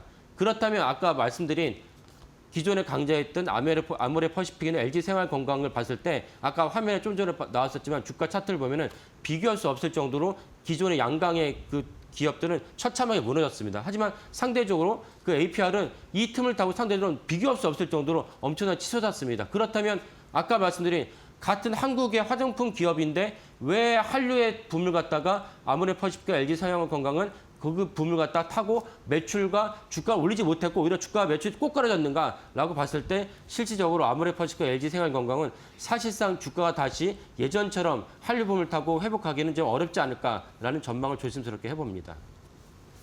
네, 뭐 정말 이 기술적인 이 기업들과 또 콘텐츠를 결합해서 브랜드가 결합된 이 APR의 성장이 정말 돋보이는 것 같습니다. 앞으로도 기대를 해보면서 마무리하도록 하겠습니다. 자, 히든글로벌 오늘 조우진 대표와 함께했습니다. 고맙습니다. 예, 감사합니다.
네, 여러분 안녕하십니까. 10월 22일 수요일입니다. 오늘 아침도 쌀쌀합니다. 이제 건강관리 참 조심하셔야 될 그런 때가 왔습니다. 자, 오늘 이데일리 신문에 어떤 내용들 나왔는지 살펴보겠습니다. 오늘 첫 번째로 가져온 얘기는 이게 좀 의미가 있는 내용인 것 같습니다. 5개월 만에 돌아온 연기금 코스피 추가 상승 동력 기대. 네, 표 한번 보시죠. 연기금은요, 수급이 외국인하고 작년부터 보면 완전히 이제 반대 그런 모습이 나타나고 있습니다. 이를테면 잘 아시는 것처럼 작년에 8월부터 외국인이 삼성전자 중심으로 9개월 연속 국내 주식시장에서 코스피에서 계속 순매도를 보였죠. 그런데 그 기간에 연기금은 반대로 이제 순매수를 계속 유지를 해왔습니다. 작년 8월부터 올해 6월까지, 올해 5월까지죠. 그래서 10개월 연속으로 12조 한 2천억 정도 주식을 순매수를 했습니다. 물론 외국인이 판 거에 비하면 매수 규모가 같지는 않습니다. 그보다는 많이 적기는 한데 중요한 거는 이제 이렇게 외국인이 거의 집중적으로 이렇게 한국 주식을 팔 때 연기금이 계속해서 어쨌든 받쳐주는 소위 말하는 안전판 역할을 지난 10개월 동안 했었고요. 외국인이 6월부터 이제 순매수를 전환을 해서 지금 계속 오고 있지 않습니까? 8월달에 잠깐 마이너스로 이제 돌긴 했습니다만 그 기간 동안에 또 연기금은 순매도세로 전환을 해서 그 지난 10개월 동안 사들였던 거에 대한 차익 실현을 하면서 또 수익률을 좀 올리는 그런 모습을 보이기도 했습니다. 잘 아시는 것처럼 연기금은 작년에 이제 기금위원회를 열어서 한국 주식에 대한 비중을 앞으로 계속 줄여나가겠다는 그런 방향성을 제시한 바가 있었죠. 여러 가지 얘기들이 좀 있었습니다. 사실 수익률이 작년 같은 경우만 해도 국장 탈출은 지능순이라는 이 굉장히 모멸적인 표현이 나올 정도로 한국 시장에 대한 전망이 좋지를 않았죠. 실제 수익률도 좋지를 않았고요. 그러니까 사실 이런 어떤 연기금의 모습에 대해서 시장에서도 사실 이런 상황에서 국장이 계속해서 돈을 투입을 했다가 자금을 투입했다가 수익률이 마이너스가 많이 나면 결국은 이제 우리 대한민국 국민들의 노후의 거의 유일한 안전판이 국민연금이기 때문에 굉장히 심각한 문제가 발생할 수도 있다라는 그런 지적들이 좀 있었기 때문에 사실 이런 부분에 대해서 어느 정도 그럴 수 있겠다, 어쩔 수 없지 이런 식의 어떤 시장의 해석들이 있었거든요. 그래서 여론이 되게 안 좋게 이렇게 올라오거나 안 좋은 비판, 지적의 목소리는 이렇게 심하게 나오지는 않았습니다. 근데 이제 이게 분위기가 좀 바뀌었지 않습니까? 특히 이제 6월달에 새 정부가 이재명 정부가 출범을 하면서 장이 굉장히 좋아졌죠. 그럼에도 불구하고 연기금은 계속해서 순매도를 하고 있는 상황이었고 그러던 차에 계속해서 좀 새 정부 들어서 나왔던 얘기가 대통령도 그런 얘기를 한마디 했습니다만 새 정부가 코스피 5천 시대를 달성하겠다는 목표를 내서 공약을 내서 좀 가고 있고 각종 제도도 개선하고 있는데 그리고 한국 시장도 오르고 있는데 연기금은 왜 계속 파냐? 또 연기금은 왜 계속 한국 시장에 대한 비중을 줄이겠다라는 거야? 이런 이제 의문점이 다시 좀 제기가 된 거죠. 이게 사실 연기금 입장에서 봤을 때는 공기업이기 때문에 굉장히 부담스러울 수밖에 없습니다. 물론 어떤 한국은행처럼 독립성을 가지고 그렇다 해서 한국은행이 100% 독립됐다 이렇게 보기도 참 쉽지 않은 게 요즘 현실이긴 합니다만 이런 뭔가 좀 독립성을 가지고 펀드 운영에 있어서 어떤 좀 그런 독자적인 어떤 그런 행보를 가야 되는 것도 상당히 중요하긴 합니다만 사실은 참 이 어떤 정부의 어떤 그런 목소리라든가 어떤 그런 압박 뭐 이런 또 심리적인 압박이겠죠.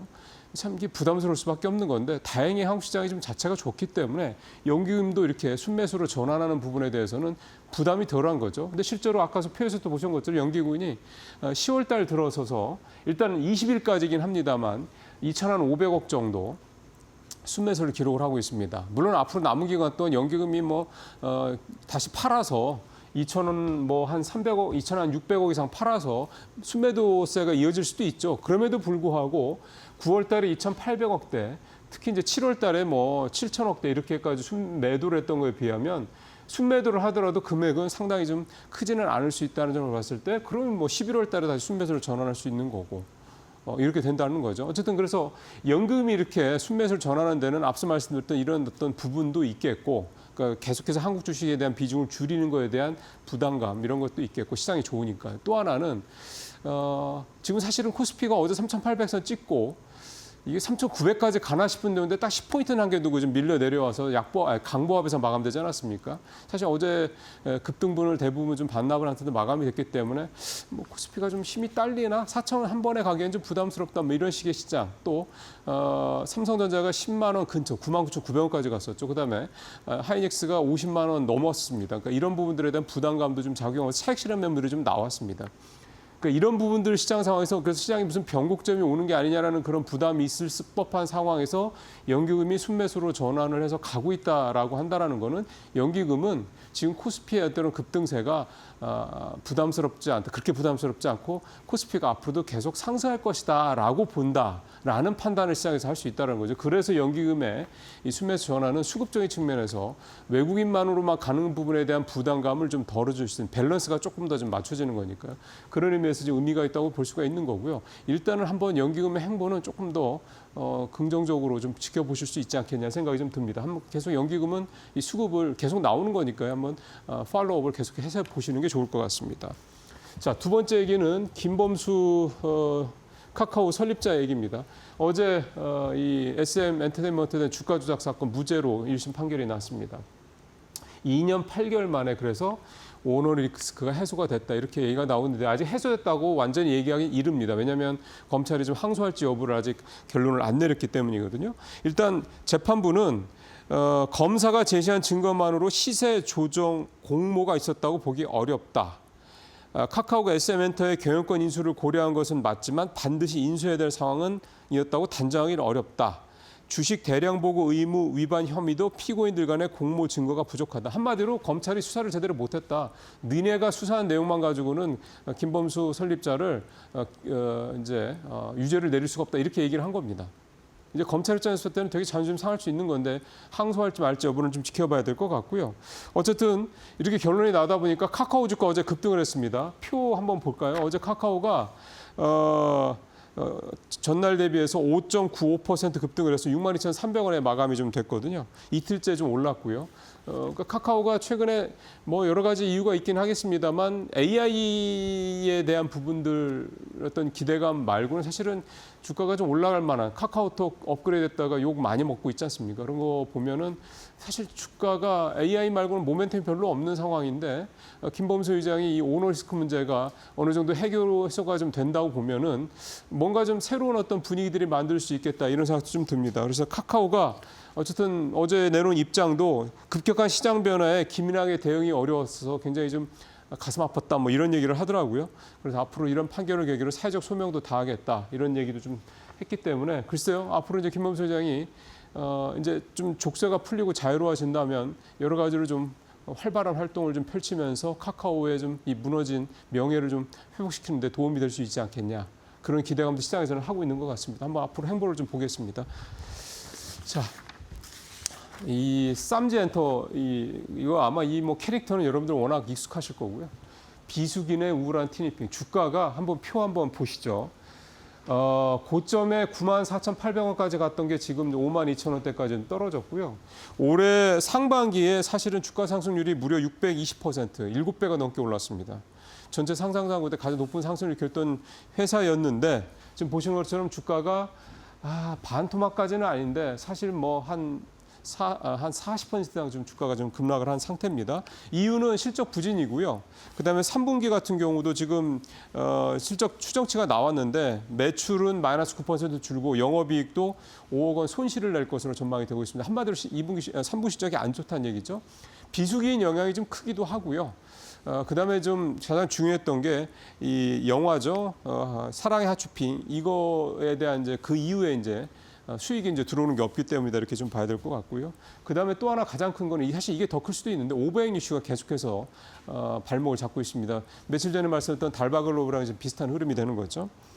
그런데 중요한 거는 이제 이렇게 많이 떨어졌고, 그럼 이제 앞으로 이 쌈젠터가 과연 앞으로 어떻게 될 거냐? 일단 4분기는 잘 아시는 것처럼 크리스마스니 뭐니 해서 이제 전통적인 성수기에 진입을 하는 게 또 하나가 있습니다. 두 번째는 이 회사의 기대감에 주가가 이렇게 올랐던 기대감이 뭐냐면 키즈 캐릭터가 그러니까 키즈 IP가 성인 IP로 확장될 수 있는 굉장히 중요한 어떤 그런 성장 모멘텀을 갖고 있다 이 부분이었거든요. 이 부분에 대한 기대감이 아직은 있습니다. 그래서 이 4분기가 굉장히 중요할 것 같고요. 4분기에 얼마나 실적이 좀 나올지 여부 물론 뭐 당장이 아니라 내년 이제 1월이나 돼야 나오긴 하겠습니다만 일단 4분기 실적이 정말 괜찮게 나오느냐. 그리고 지금 시장에서 기대치를 놓고 바라봤던 성인 IP로서의 어떤 확장 전략이 실질적인 성과를 낼 수 있느냐. 왜냐하면 SM 엔터테인먼트 제가 이 걸그룹에 약해가지고요. 뭐죠? 하여간 있는데 그 걸그룹이랑 같이 협업을 했었는데 그 성과가 썩게 좋지를 않았습니다. 그래서 그 부분이 어떤 시장에서는 실망감으로 좀 작용했던 부분도 좀 있고 해가지고요. 보통 이럴 때는 우리 PD님이 알려주는데 우리 PD님도 잘 모르시나 보네. 어쨌든 이렇게 해서 하이핑 삼젠터의 주가가 좀 3분기에는 좋지는 않았습니다. 그래서 이게 사실은 그냥 이 삼젠터라는 회사 한 회사한테만 의미가 있는 게 아니고요. 우리나라 전체 캐릭터 산업에도 분명히 의미가 있는 내용이 되겠습니다. 그래서 삼젠터가 이 부분, 즉 키즈 캐릭터로 성공한 거를 성인 캐릭터까지 확장시킬 수 있느냐. 이거에 대한 굉장히 중요한 어떤 책임도 좀 갖고 있다. 그래서 삼젠터는 조금 더 좀 지켜보시면 어떨까 생각을 해봅니다. 자, 오늘 마지막 얘기는 외신 하나 준비했습니다. 이게 사실은 우리한테 굉장히 중요한 얘기이기 때문에 가져왔고요. 자, 보시죠. 다카이치 효과의 엔저 심화 전망, 당분간 원화 흔들. 다카이치 사나의 이제 일본 총리가 이제 될 상황이 좀 되고 있고요. 이 양반은 이제 잘 아시는 것처럼 이제 약간 좀 우쪽이죠. 그리고 아베노믹스에 충실한 신봉자입니다.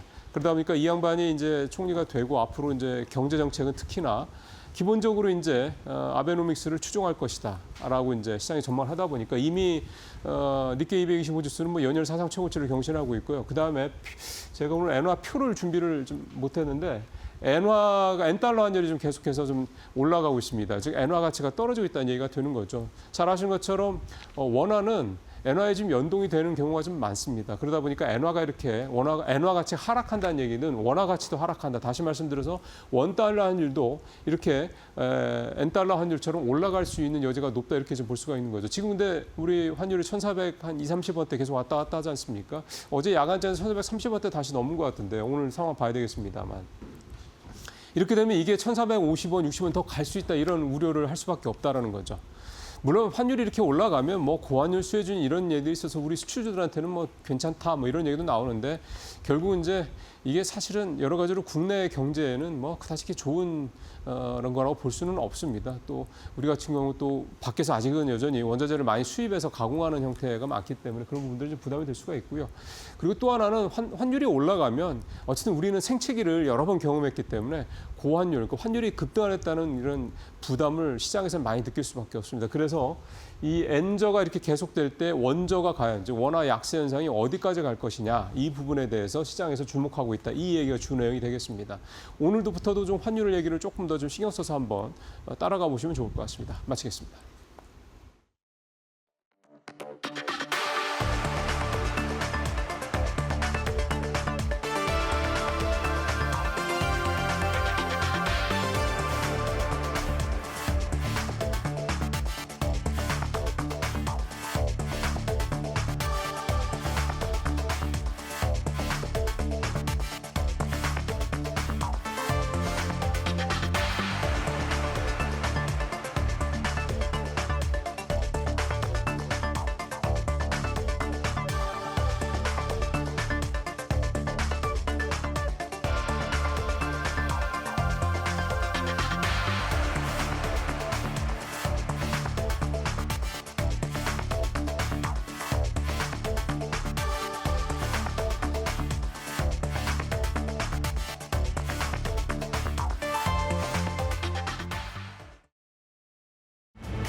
마켓 비하인드로 이어가 보도록 하겠습니다. 오늘은요, 이경수 하나증권 수석 연구위원 모시고 이야기 나눠볼게요. 어서 오세요. 네, 안녕하세요. 네, 밤사이 뉴욕 증시가 좀 혼조세로 아쉽게 마무리가 됐습니다. 이 다우지수는 신고가를 경신했지만 나스닥이 조금 쉬어가는 모습을 보였는데 밤사이의 키워드를 세 가지로 압축을 해보자면 이렇게 한번 정리를 해볼 수가 있겠죠. 기업 호실적이 있었고요. 트럼프 대통령의 엇갈린 발언도 좀 약간 시장에 혼란을 주는 분위기였고 또 금은 가격이 상당히 급락했는데 우선 이 트럼프 대통령의 발언을 한번 뜯어볼까요? 시 주석과의 회담이 성사되지 않을 수 있다라고 발언을 하긴 했는데 시장에서의 우려는 그렇게 커 보이진 않습니다. 네, 일단은 기본적으로 이제 트럼프는 이제 중국 때문에 사실은 이제 좀 힘들어하는 것 같습니다. 네. 계속해서 이제 중국과 이 관세에 대해서 좀 계속해서 좀 풀고 싶어하는 그런 모습이 관찰이 되고 있고 히토류가 핵심이 되겠죠. 히토류를 받기 위한 네. 관세에 대한 어떤 그런 유화적인 어떤 태도 이런 것들이 오늘 시장에 영향을 줬다라고 보고 있고요. 그런 측면에서 히토류 관련 종목군들도 좀 이제 급락을 하게 되고 이제 금값도 많이 떨어지는 그런 모습들이 관찰이 됐습니다. 그래서 기존의 관세에 대한 어떤 불확실성 이런 것들이 안전자산 선호를 자극하면서 금값을 올렸다라고 하면 이제 반대의 어떤 모습들이 관찰이 되는 것이죠. 그래서 지금 이제 트럼프의 어떤 그 무역 전쟁을 갖다가 이제 부추기는 컨셉이라기보다는 네. 약간 이런 것들을 좀 해소하려고 하는 유화적인 그런 태도가 시장을 좀 바꾼 것이 아닌가 이렇게 생각을 하고 있고요. 네. 그리고 이제 실적이죠. 실적도 기본적으로는 이제 실적에 대해서는 뭐 GM 실적이 잘 나와가지고 이제 네. 관세에 대해서도 어느 정도 또 이제 트럼프의 어떤 유화적인 어떤 태도와 함께 이제 GM도 이제 어떻게 보면 이제 관세에 대한 영향이 좀 줄어들고 있다. 그렇죠. 이렇게 5억 달러 정도 줄었다고. 예, 얘기를 그렇습니다. 했죠. 그런 측면에서 전반적인 관세에 대한 우려가 안전자산 선호를 조금 이제 막고 위험 선호 컨셉으로 부각시키면서 최근 시장이 좀 흘러가고 있다 이렇게 좀 판단을 하고 있고요.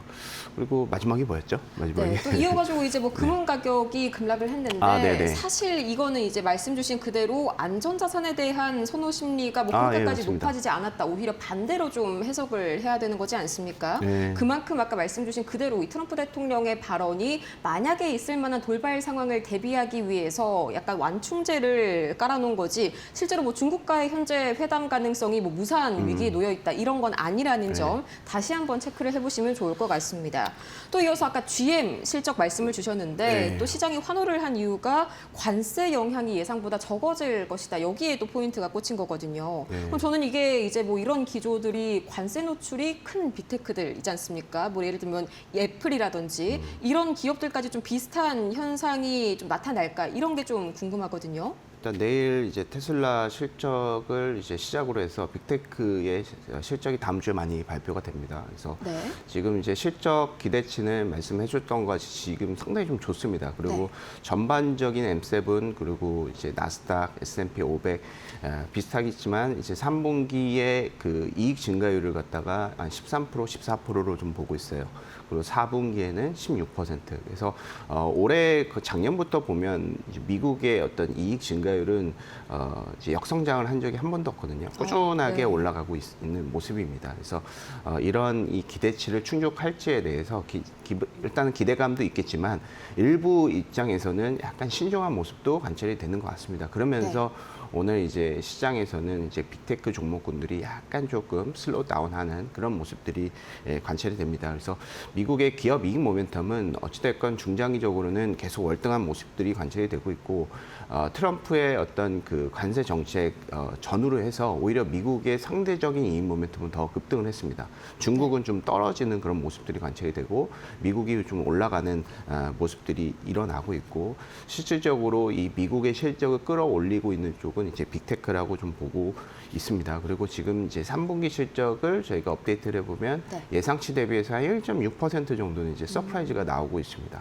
이런 흐름은 기본적으로 물론 다음 주 내일 테슬라부터 해가지고 다음 주에 어떤 빅테크 실적이 더 포션이 좀 크겠지만은 기본적으로 이 시작의 어떤 그 미국 3분기 실적 시작은 상당히 좀 좋다 이렇게 좀 보고 있습니다. 그래서 미국의 기업 이익에 대해서는 일단은 일부 이 실적 발표 이 직전에 어떤 그런 이제 뭔가 이 좀 뭐 관망세 이런 것들이 좀 관찰될 수 있겠지만 중장기적인 추세는 미국의 이익은 상당히 좀 견조하고 OP 마진도 늘어나고 있고 매출도 늘어나고 있어서 전체적인 이익의 어떤 선행 지표격인 이런 지표들이 계속 좀 좋기 때문에 저는 이제 빅테크라든지 미국 기업 이익에 대해서는 사실은 좀 그 의구심을 가지지 않는 편입니다. 네.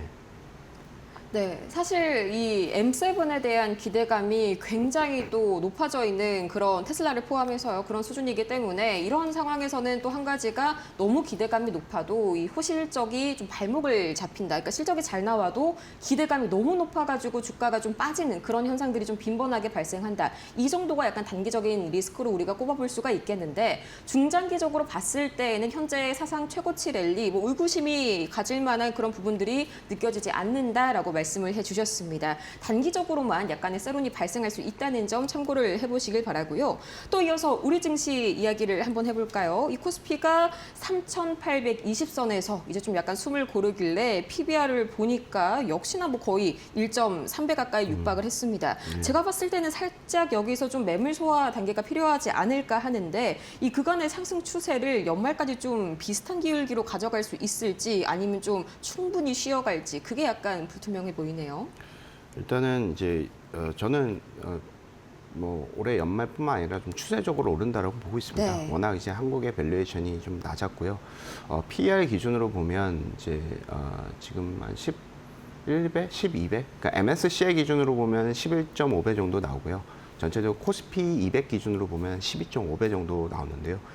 글로벌 평균 자체가 19배 정도, 18배, 19배 정도이기 때문에 네. 기본적으로 상당히 좀 저평가돼 있다. 그래서 유동성이 상당히 좀 많이 흘러가면서 글로벌 중시의 어떤 PER도 많이 올랐는데 네. 한국이 너무 이제 저렴했던 측면이 있습니다. 그러면서 배당에 대한 어떤 기대감도 있고 무엇보다도 지금 이제 반도체 실적이 상당히 좀 좋습니다. 한국의 반도체의 뭐 1주, 1개월, 3개월 이익 모멘텀이 전 세계의 이익 모멘텀, 뭐 전 세계의 업종별 이익 모멘텀을 좀 이렇게 나래비를 세웠을 때 거의 이제 최상이거든요. 그래서 지금 이런 흐름이 주가로 반영이 되는 것은 사실 무리가 아니다 이렇게 좀 보고 있습니다. 그리고 지금 원달러 환율도 좀 상당히 좀 높은 수준에서 원론적으로는 원달러 환율이 올라가게 되면 외인들이 매도를 해서 국내 증시에 안 좋은 영향을 미치는 것이 기존의 어떤 우리의 이제 인식이었는데. 지금 이제 반도체의 내년 실적을 갖다가 지금 이제 1개월 기준으로 보면 35%를 올렸습니다. 오, 많이 올렸네요. 많이 올린 거죠. 그러니까 이런 측면에서 보면 올해 연말도 그렇고 내년까지 보더라도 수출주의 이익 비중이 상당히 좀 늘어나고 있다라는 측면으로 보셔야 될 것 같고 이 원달러 환율 상승이라는 것은 어떤 이 수출주에 미치는 영향이 상당히 좀 좋거든요.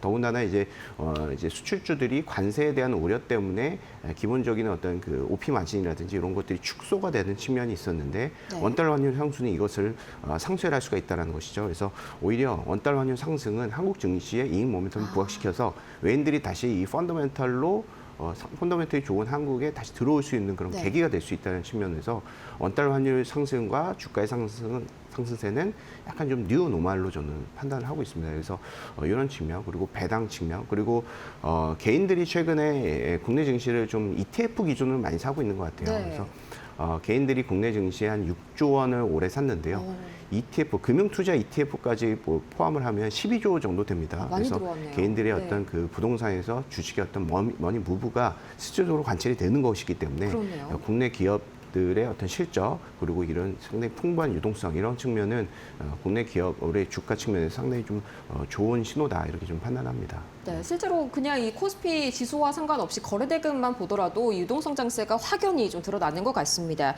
이어서 이제 뭐 10만 전자, 50만 닉스 거의 그냥 이제 바로 앞에 목전에 두고 있는데 중요한 거는 이제 천장이 어디까지냐 이걸 좀 보는 게 중요하겠죠. 어디까지라고 보실까요? 반도체 같은 경우에는 저희가 이제 한국 반도체는 글로벌 AI 관련한 종목군들, 미국의 어떤 빅테크 종목군과 그 궤를 같이 하는 것은 맞습니다. 그리고 그 AI 종목군들의 어떤 단기의 부침에 한국의 반도체 업종군 같은 경우는 조금 더 좀 이제 변동성이 커요. 그래서 어떻게 보면 이제 추세를 믿자라는 컨셉을 좀 보고 있습니다.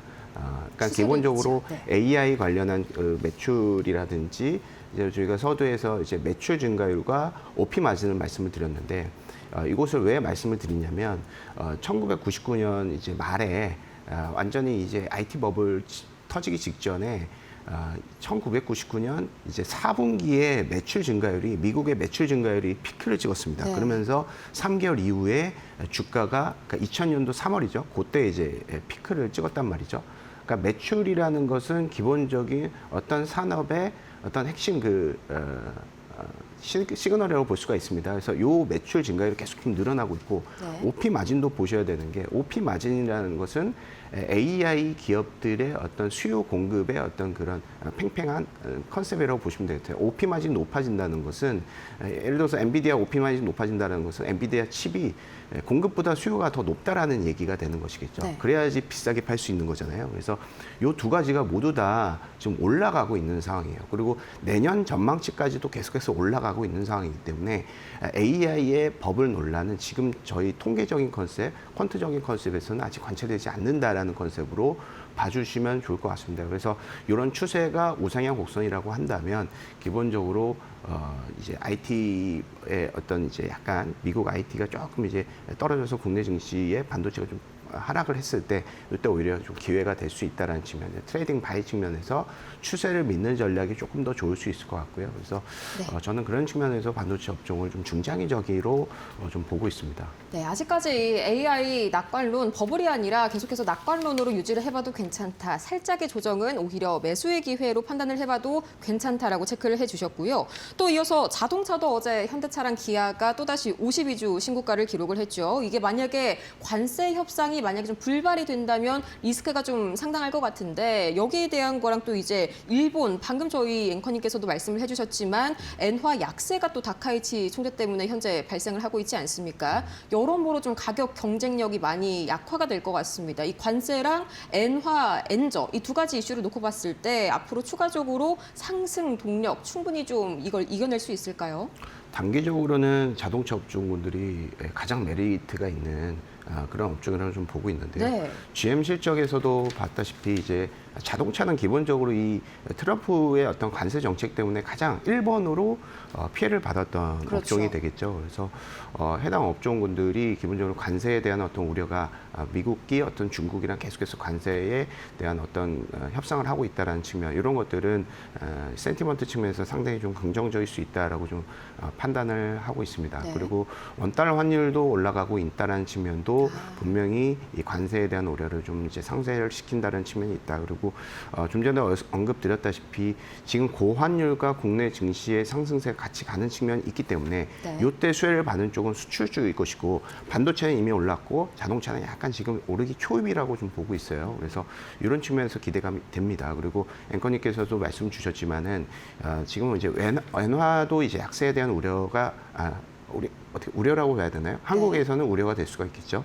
근데 이제 원화 같은 경우도 엔화 못지않게 이제 거의 약세가 10원 올랐죠. 네. 그런 측면이 있습니다. 그래서 어떻게 보면 일본 자동차 그리고 한국 자동차 이 업종군들이 모두 다 반등할 수 있고 추세적으로 올라갈 수 있는 그런 계기가 된다. 그리고 한국 자동차가 조금 더 좋은 것이 지금 정부 정책이 배당 성향을 갖다가 계속해서 올린다라는 그런 컨셉이고 배당 최고세율을 갖다가 35%에서 25%를 낮춘다라는 네. 얘기잖아요. 그런 측면에서 현대차 같은 경우 현대차 기아차가 각각 배당 수익률이 5%, 6%예요. 네. 그러니까 한국의 배당 수익률보다 상당히 높죠. 근데 배당 성향 자체가 20%대입니다. 네. 오. 네, 그리고 일본 자동차 같은 경우 글로벌 자동차 업종군들은 이미 배당 성향이 40%가 넘어요.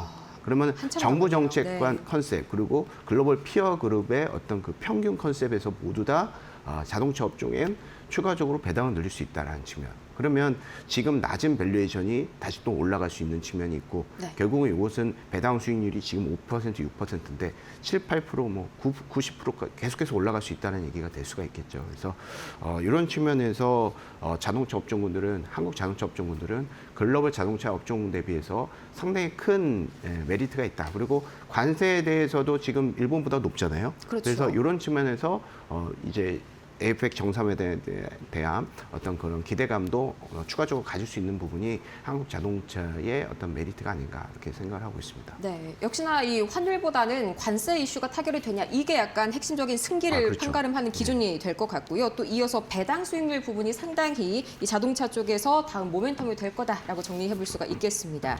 이어서 내일 금통위에서는 사실상 뭐 동결이 유력하죠. 상당히 많은 부분에 인하 기대가 꺾였는데 이후에 뭐 발언에 따라 가지고 어떻게 시장이 움직일지 한번 그려주실까요?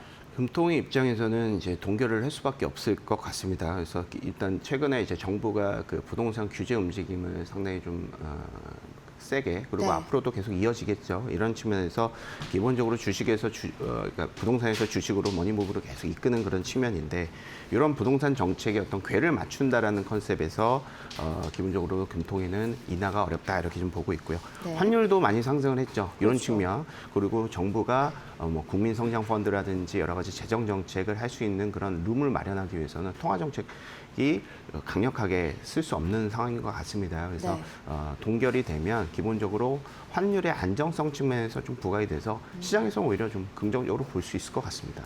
또 시장에서는 오히려 긍정적으로 네. 환율 측면에서 바라볼 수 있다는 점이 또 새롭게 오늘 얻어가는 인사이트네요. 이후에 뭐 발언에 따라서 물가나 환율 관련 코멘트가 나올 수 있다는 점도 체크를 해보시면 좋을 것 같습니다. 이렇게 해서 오늘 저희 이경수 하나증권 수석 연구위원 모시고 이야기 나눠봤고요. 좋은 말씀 잘 들었습니다. 감사합니다. 이렇게 해서 오늘 저희가 준비한 소식은 여기까지였습니다. 오늘 잠시 장중 이 뉴욕 증시에서 심장을 철렁하게 했던 트럼프 대통령의 발언, 결과적으로 봤을 때에는 이 중국의 유화 손짓을 보내는 것에서 큰 폭에서 벗어나지 않았다라고 해석이 됐고요. 이어서 추가적으로 오늘 SK하이닉스와 삼성전자 잠깐의 어제 흔들림을 딛고 다시 한번 반등 이어갈 수 있을지 함께 보시면 좋을 것 같습니다. 잠시 후 이어지는 마켓나우 1부에서 확인하시길 바라고요. 저희는 다음 이 시간 더 유익한 소식 들고 찾아올게요. 함께해 주신 여러분 고맙습니다.